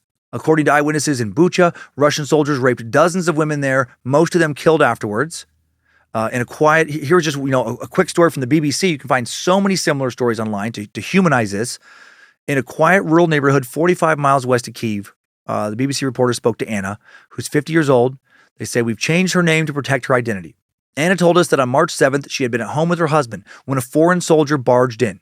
At gunpoint, he took me to a house nearby. He ordered me, "Take your clothes off or I'll shoot you." He kept threatening to kill me if I didn't do as he said. Then he started raping me.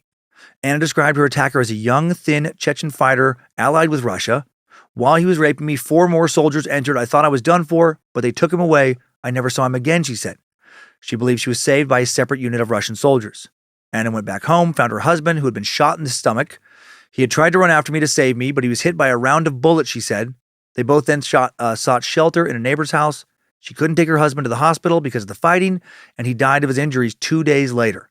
Anna never stopped crying while telling the reporter her story. Man, goddamn, all that evil, all on Putin's hands. All so unnecessary, unprovoked violence. Just through March 24th, 4,431 residential buildings, 92 factories, 378 schools, 138 healthcare institutions, 12 airports, and 7 thermal power and hydroelectric power plants have been damaged, destroyed, or seized, according to the Kyiv School of Economics. Man, all those fucking schools. An estimated $63 billion of infrastructure damage done at that time. More than 1,200 Russian ballistic missiles have been fired on Ukraine as of March 25th. How many in the month plus since that assessment? More than 11 million people believed to have fled their homes in Ukraine since the conflict began, according to the United Nations as of April 25th. The largest humanitarian crisis in Europe since World War II. There have been multiple reports of Russian soldiers using Ukrainian children as shields in battle. Actual Russian crisis actors have been seen pretending to be Ukrainian residents, reporting to Russian state-controlled media outlets that all the bad shit anyone's been hearing about Russia's supposed war crimes is a bunch of fake news, and on and on and on. Russian officials continue to deny that their soldiers have killed any civilians in Ukraine, and they accuse Ukraine of staging atrocities. The UN High Commissioner for Human Rights, Michelle Bachelet, former Chilean president, said on April 22nd that over these 8 weeks since the start of the war, international humanitarian law has not been ignored, but seemingly tossed aside. The UN mission has also documented what appears to be the use of weapons with indiscriminate effects, causing civilian casualties and damage to civilian objects by Ukrainian armed forces in the east of the country. And the propaganda machine just keeps rolling down the tracks. As of March 22nd, more than 15,000 Russians have been arrested for peacefully protesting what's going on in Ukraine, right? That's a sign of a great nation worth defending, arresting anyone who openly disagrees with the state's official narrative. Reportedly, over 30,000 Ukrainians have been kidnapped, taken to Russia or separatist territory in Ukraine. The Pentagon, other worldwide agencies currently investigating possible use of chemical weapons on Ukrainian civilians. Fuck, man. Let's get out of this timeline now and look a bit at Russia's justification for all of this. I could keep naming atrocities for hours. Their whole cleansing Ukraine's Nazi problem. Let's see if that holds any validity or not. Good job, soldier. You made it back. Barely.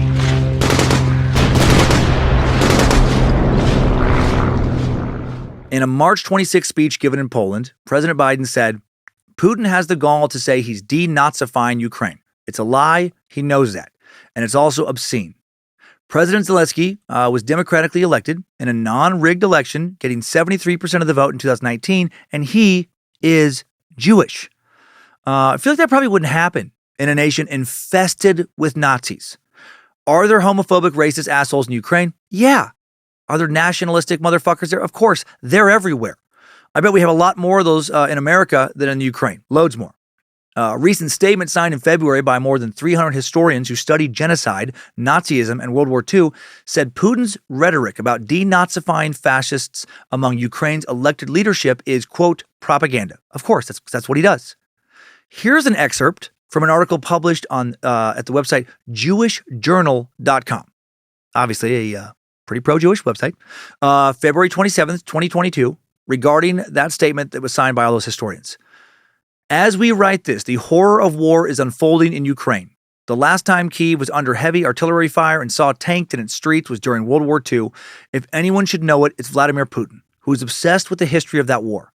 Russian propaganda has painted the Ukrainian state as Nazi and fascist ever since Russian special forces first entered Ukraine in 2014, annexing the Crimea and fomenting the conflict in the Donbass, which has smoldered for 8 long years. It was propaganda in 2014. It remains propaganda today. This is why we came together to protest the use of this false and destructive narrative. Among those who have signed the statement below are some of the most accomplished and celebrated scholars of World War II, Nazism, genocide, and the Holocaust. If you are a scholar of this history, please consider adding your name to the list. If you are a journalist, you now have a list of experts you can turn to in order to help your readers better understand Russia's war against Ukraine. I mean, there you go. I could list out a whole bunch of other articles saying the same shit, but do I really need to? If you actually think that Putin is a good dude, if he's purging Nazis from the Ukraine and his military activity is justified, you have fallen for Putin's lies. I know that's inflammatory. No one wants to ever hear that. But sometimes you have to say inflammatory shit when it's the obvious truth, and that obvious truth is important. These lies have unfortunately been parroted by politicians across the world, including here in America. Unfortunately, you don't have to pass an IQ test to become a politician. Just because, a politician is saying this shit, even one that you may have voted for, doesn't mean they actually know what the fuck they're talking about. So much of them just play to optics, to fucking partisan politics, to cheerleading for their own team. Putin, man, goddamn. According to Putin biographer Natalia Kevorkian, once a KGB, always a KGB. Seems so. Valery Mozarov, an exiled construction magnate, another former oligarch, says Putin and his fellow politicians are nothing more than gangsters. As if the mafia were in charge of a nation. The corruption continues to worsen, he says. Former Putin advisor Stanislav Belovsky believes Putin has stashed away over $40 billion worth of assets, a figure confirmed by the CIA in 2014. How much is he worth now? He might be one of the richest or the richest men in the world. Putin experts believe that at this point, Putin is staying in power partially because he's afraid that if he steps down, he'll be jailed or killed by his many, many enemies and won't be able to enjoy all that wealth. And if he's going to stay in power, might as well see how much more powerful he can get, right? Might as well use his troll farms to create fake accounts and push disinformation and turn Americans against one another, weaken our culture without ever having to fire a shot across the Atlantic, weaken the cultures of other pro-Western societies. Might as well use propaganda to justify burning Ukraine to the fucking ground. What's he going to do next? This motherfucker should be public enemy number 1 for most of the Western world. For all of the Western world, he's a fucking monster. And we should be very, very concerned regarding any media pundits, social influencers, politicians, etc., who trust or admire this motherfucker. Dude's a devil, master of lies. And he can't sing Blueberry Hill for shit. I mean, right? So where does the story go from here? Well, we don't know, obviously. Hopefully someone kills him sooner than later, slowly and painfully. Cold War's not dead. Mother Russia alive and well. Democratic in name only. It's a totalitarian regime ran by a KGB, forever, commie-loving megalomaniac and master propagandist. Vladimir Putin has expressed his desire over and over to make Russia as powerful as it was during the height of the Soviet Union. That is scary. If he can accomplish that, Ukraine won't be the last nation he will send his war machine into for special military operations. Good topic choice once again, Space Lizards. I learned a lot. I hated this fuck before I started this week's research, and I hate him so much more now. Bojangles, even sedated, almost had a brain aneurysm. If I let him out of his kennel, he's going to run, then swim straight towards Russia and try and take this despot out himself. May Ukraine continue to defy the odds. May the David continue to fend off the attacks of this Goliath. Death to Putin. Timesuck Top 5 Takeaways. Number 1, Vladimir Putin, born October 7th, 1952 in Leningrad, now St. Petersburg, Russia. Grew up in a tiny communal apartment in the city that he shared with 2 other families, a bunch of rats, and a closet toilet. Too bad he's not still living there. Number 2, as a teenager, Putin had dreams of becoming a spy. He actually walked into the local KGB headquarters to ask to volunteer, but was told that wouldn't be possible. So he studied law at the university to improve his chances of joining the KGB. After graduation, Putin did join the KGB, served for 15 years, rose up the ranks, retired with the rank of lieutenant colonel. Number 3, Putin has played a prominent role in Russian politics since 1999. He has changed laws to scrap term limits for presidents, influenced elections to his favor. He is set to serve as president of Russia until 2024, will most likely run again for that year's election. He's known to have barred competitors from running, have them jailed, or have them killed, and he fixes the vote. So, if he runs, he wins. Number 4, Putin has ordered Russian soldiers to invade Ukraine twice, in 2014 and in 2022. The relationship between Russia and Ukraine goes back all the way to the 1700s.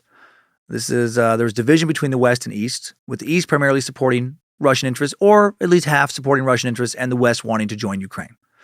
Although his motives are not 100% clear, Putin wants to take Ukraine to help reestablish a security zone, a buffer state, increase Russia's power, access natural resources. He views NATO and Western influences as a threat to Russia's power. The 2022 invasion, still ongoing, still developing each day.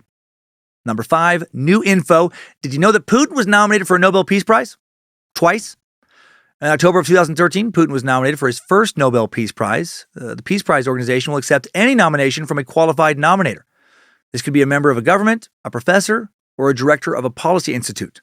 Only rule is that you can't nominate yourself. Putin's nomination came from the International Academy of Spiritual Unity and Cooperation of Peoples of the World, a Russian advocacy group, of course, that pursues peace. He was nominated in recognition of his efforts in brokering a non-military solution to punish the Syrian government for using chemical weapons. I wonder how much he pressured that group to nominate him for that. Famous Russian singer and former politician, Iosif Kobzon, dubbed the Soviet Sinatra, also nominated Putin for the Peace Prize in 2013 for healing billions of souls through his incredible vocal talents.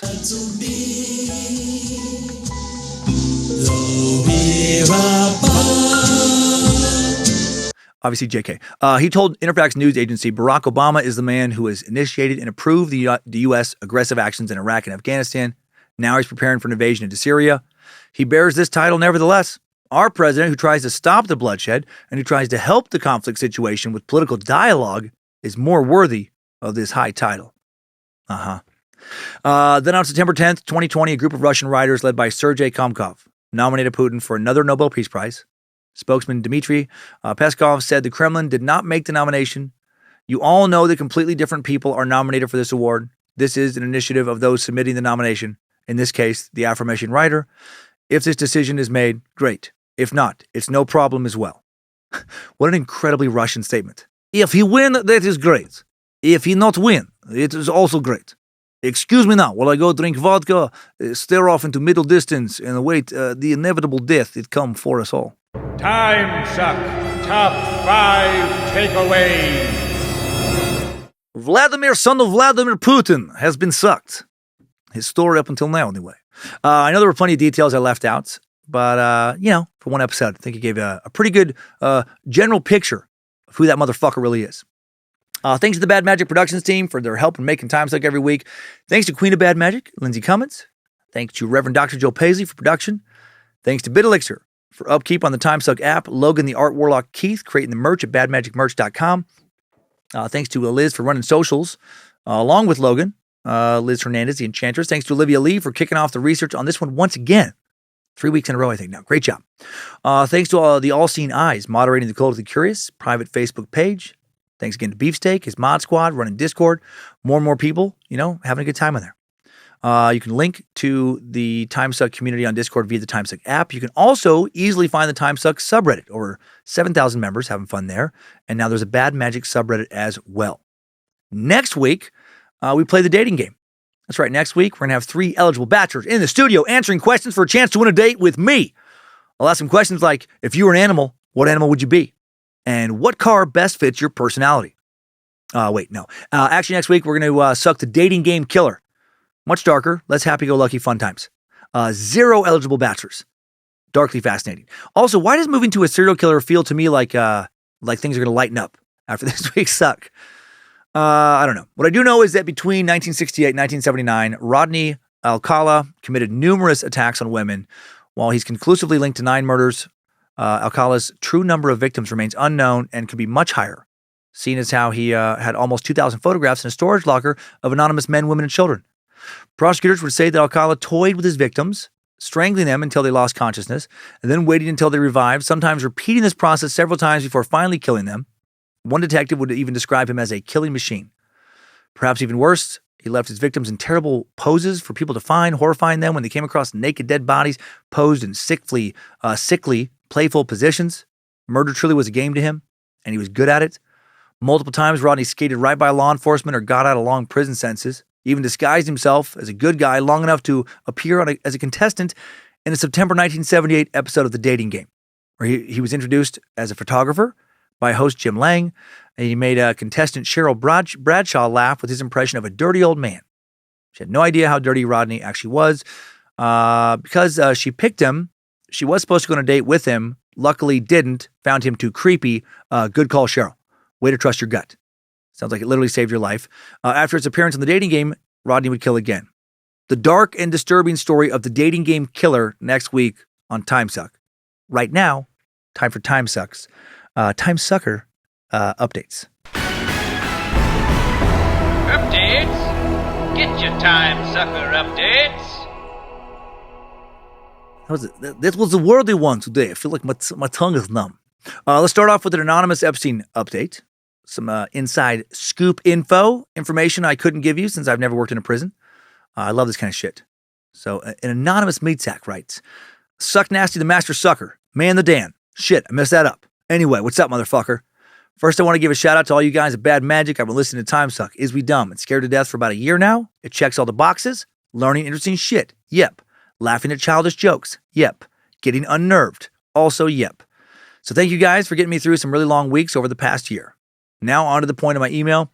Epstein didn't kill himself. At least a part of my brain fascinated with conspiracy theories wants to believe that.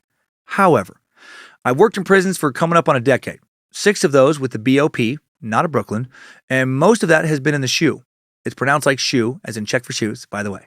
SHU, yeah. What I'm going to try to do, I didn't know that though, thank you. What I'm going to try to do with this email is explain a few things I felt were wrong, or just not explained correctly due to limited public knowledge on the intricacies of prison procedures. I can't speak for the officers on duty that night, nor would I try to. Since the beginning of 2019, staff shortages bureau-wide have been immense. I don't know of a single one of my coworkers who has worked just the required 40 hours per week in years. We're working 60 to 80 hours per week, whether we want to or not. Damn. Mandatory overtime is hell when you're short-staffed. We're all a little tired and worn down at this point. This is by no means an excuse not to do the bare minimum of 30-minute rounds, especially on the overnight shift. On the topic of rounds, there isn't multiple reports for annotating the rounds. It's one page with marked time slots to be filled out per tier. That is 12 to 12:30, with a space to write in the actual time the round was conducted and initials. Makes sense. As far as any unauthorized person getting into the SHU in order to kill Epstein, that's highly unlikely. The only way to get in or to get out of the SHU is to be let in or let out by the staff currently working the SHU. Lieutenants, captains, hell, even wardens can't get into the SHU unless they are identified by the staff in the SHU and the door open for them. Supervisors are required to make rounds to all housing units, including the SHU. The conversation always goes pretty much the same way. You guys good? Need anything? All right, let me out. An inmate being placed on suicide watch is the same thing as a 72-hour involuntary hold at a hospital. A psychologist will talk to them daily for the 3 days or longer. Well, when it's deemed they're no longer a threat to themselves, they'll be removed from watch. There are several issues with placing cameras inside of cells in SHU. While there are cameras from multiple angles that show the cell doors on any given tier, most don't peer inside of a cell more than a foot or two. There are privacy and PREA concerns with inmates having showers and toilets in the cells to be accounted for. All right, that makes sense. Yeah. The main concern is whether or not a CO can see into the cell when rounds are conducted. Cameras go down and come back up all the time. It's cheapest bidder equipment. It isn't all the cameras in the whole jail all at once, though. That'd be suspicious as hell, but I haven't seen any reports of that happening ever. We as COs are not trained medical personnel. Our medical training is just above first aid. Prisons have designated medical staff. The COs that found Epstein hanging are not qualified to make the determination that he is dead. Our procedure is to cut the individual down, get them to medical staff, whether institutional or outside hospital, as fast as possible. The idea that the COs leave him hanging there to take pictures is asinine. All right, okay, that makes sense. We're required to perform life-saving first aid in the way of CPR and AED application. The cell is secured after the fact for photographs because it is, as you said, a crime scene. Here's my personal opinion, all based on speculation. Epstein killed himself, but maybe he didn't want to. All the meetings with the lawyers and possibly finding out that even if he is naming names, he was still going to die in prison. Maybe the lawyer slipped him a message from one of his high-profile clients/friends saying the only way out was to die. Protect the herd by culling the trapped creature. I don't know. I wasn't there. I just can't see it happening any other way, though. Between having to be let into the shoe, a camera between the front door and the shoe not catching any strange occurrences, and the sheer amount of people that would have had to been paid off to keep it quiet. A quick rundown, by no means an extensive list of the people would be the shoe officers, the lieutenant on shift, the common techs, camera equipment maintenance, the investigation squad, the warden, the assistant wardens, other line staff who may have seen something. To me, it just seems like someone somewhere would have said something to someone else. The conspiracy crowd is right to call out the negligence and inconsistencies in the case, but I'm going to default to Occam's razor. Epstein killed himself. Good God, I didn't mean for this email to be this long, but I'm not sorry. We're all here in the pursuit of knowledge, and I can help contribute to that with this episode. I can hear the shills calling me a deep state operative now. Anyway, keep up the good work. Hail Nimrod. Hail Lucifina. Good boy, Bojangles. I think you've earned 3 out of 5 stars. I'll keep on sucking if you do. Name redacted. P.S. Whipple and whiskey, better than Jaeger bombs. Give it a try sometime. Love it. Clearly, everyone listening, that message was sent to us by a Russian disinformation specialist from St. Petersburg, and we can fucking ignore it. Kidding. That was very interesting info. Damn it. Well, now I'm questioning my assessment. Maybe I just want a more dramatic ending to the story than the simple possibility that this perv just killed himself. Really appreciate the well-crafted, thoughtful email. Mr. Epstein, gotcha. We see what you're doing. Probably sent that email from your fucking flatbed, New Mexico, Chevy Silverado work truck. Okay. Seriously, thank you. Now for a short and sweet shout-out request from Sweet, maybe not so short sucker, Jeremy Flannery. Jeremy writes, hello, Master Sucker. My wife and I are big fans and love listening to the podcast every week as soon as we can get our ears on it. We live right here in beautiful Coeur d'Alene, Idaho, and have grown up in the area all our lives. Today, April 26th, is our 25th wedding anniversary, and if there is any way to tell Shannon happy anniversary on the podcast, she would be elated. Thank you, and hail Nimrod. Hail Nimrod. Jeremy, I'm a week late, I know, but better late than never, right? I hope Shannon, had to take work off on the 27th because you wrecked her puss. Hail Lucifina. Happy anniversary, Shannon. I do hope you two are still romantic and animalistic as well. Don't get too comfortable 25 years in. Do some role play. Take a romantic weekend away. Maybe go to Wallace. Maybe go fuck on a trail. Get primal. And also, of course, be sweet to one another. Communicate well. Teach each other what you love about one another. Hold hands. Snuggle on the couch. All that stuff, too. And weather's finally good here in Coeur d'Alene, so get out and enjoy it, you lovebirds. Now for another Epstein update. A correction. I got a few of these from Smart Sucker about the same message here. This is Smart Sucker Merrick Storley, and Merrick writes, hi, Dan. I was just reaching out to say that the now I am become death thing from the subway shooter in your Epstein Part 2 episode is not a grammar mistake. It's a reference to J. Robert Oppenheimer, who was a mastermind behind the Manhattan Project. He was very regretful about his invention because of how destructive it was. And in an interview about it later in life, he referenced the Bhagavad Gita and said, now I am become death, destroyer of worlds. Not a criticism at all, just an interesting story. Thanks for doing the podcast. I look forward to it every week. Merrick. Yes, Merrick. Yes, the wackadoodle, subway shooter. Knew a reference that I did not. I made fun of his grammar, and he made me look like an idiot. Thanks for the correction. I wouldn't have known otherwise. And yeah, and I got a few more from other suckers about that same thing, so thank you. And now let's end on one more anonymous message, another one related to Epstein. Another anonymous sucker writes, Dan, just throwing it out there before I turn up like Jeffrey Epstein. I'm not suicidal. I'm a police officer in Palm Beach County where Epstein lived. Also have been past his island in the Virgin Islands due to my brother living down there and passing it as we go to other islands in the area. It's fucking insane. Just the spot that it's in, the size. Back in 2015, 2016, I actually had one of Epstein's attorney do a ride along with me because he was about to become a traffic judge for the county. During the ride-along, he was more than open and willing to tell me that, quote, Mr. Epstein is just misunderstood. What in the actual fuck did he mean by this? I don't know, nor did I have a lot of knowledge of the Epstein case at the time. I grew up in this county, and it's a huge fucking county. Money runs this place. The island, Palm Beach Island, is very much like this. A shit ton of shady shit goes on at that island. My wife also went to school with some of the girls who went to work for Epstein. This county is insane sometimes, and the amount of money here is unreal. Again, hopefully I don't end up committing suicide after sending this. If you have questions about the county, let me know. I can help answer some of those. Take care. L. Thank you, L. Yeah, Epstein is just misunderstood. That sounds like that attorney you talked to that did the ride-along was maybe wrestling with his conscience, right? Telling himself he didn't defend a really bad guy. He defended a guy who is a good guy who's just misunderstood. He has a hard time understanding what people's ages are. He has a hard time. His ears don't work right and don't understand the word no. The lies we tell ourselves, right? Thanks for doing what you do. Thanks for working in law enforcement, and don't get suicided. And let's get out of here. Thanks, time suckers. I needed that. We all did. Thanks again for listening to another Bad Magic Productions podcast, Meat Sacks. Another big one. Thought about cutting this one in half, but I don't want to do two-parters all the time. Please don't claim one of your neighbors is a Nazi just to justify invading their property and then committing war crimes. Just calm the fuck down. Stop being tricked by Russian troll farm disinformation specialists and just keep on sucking.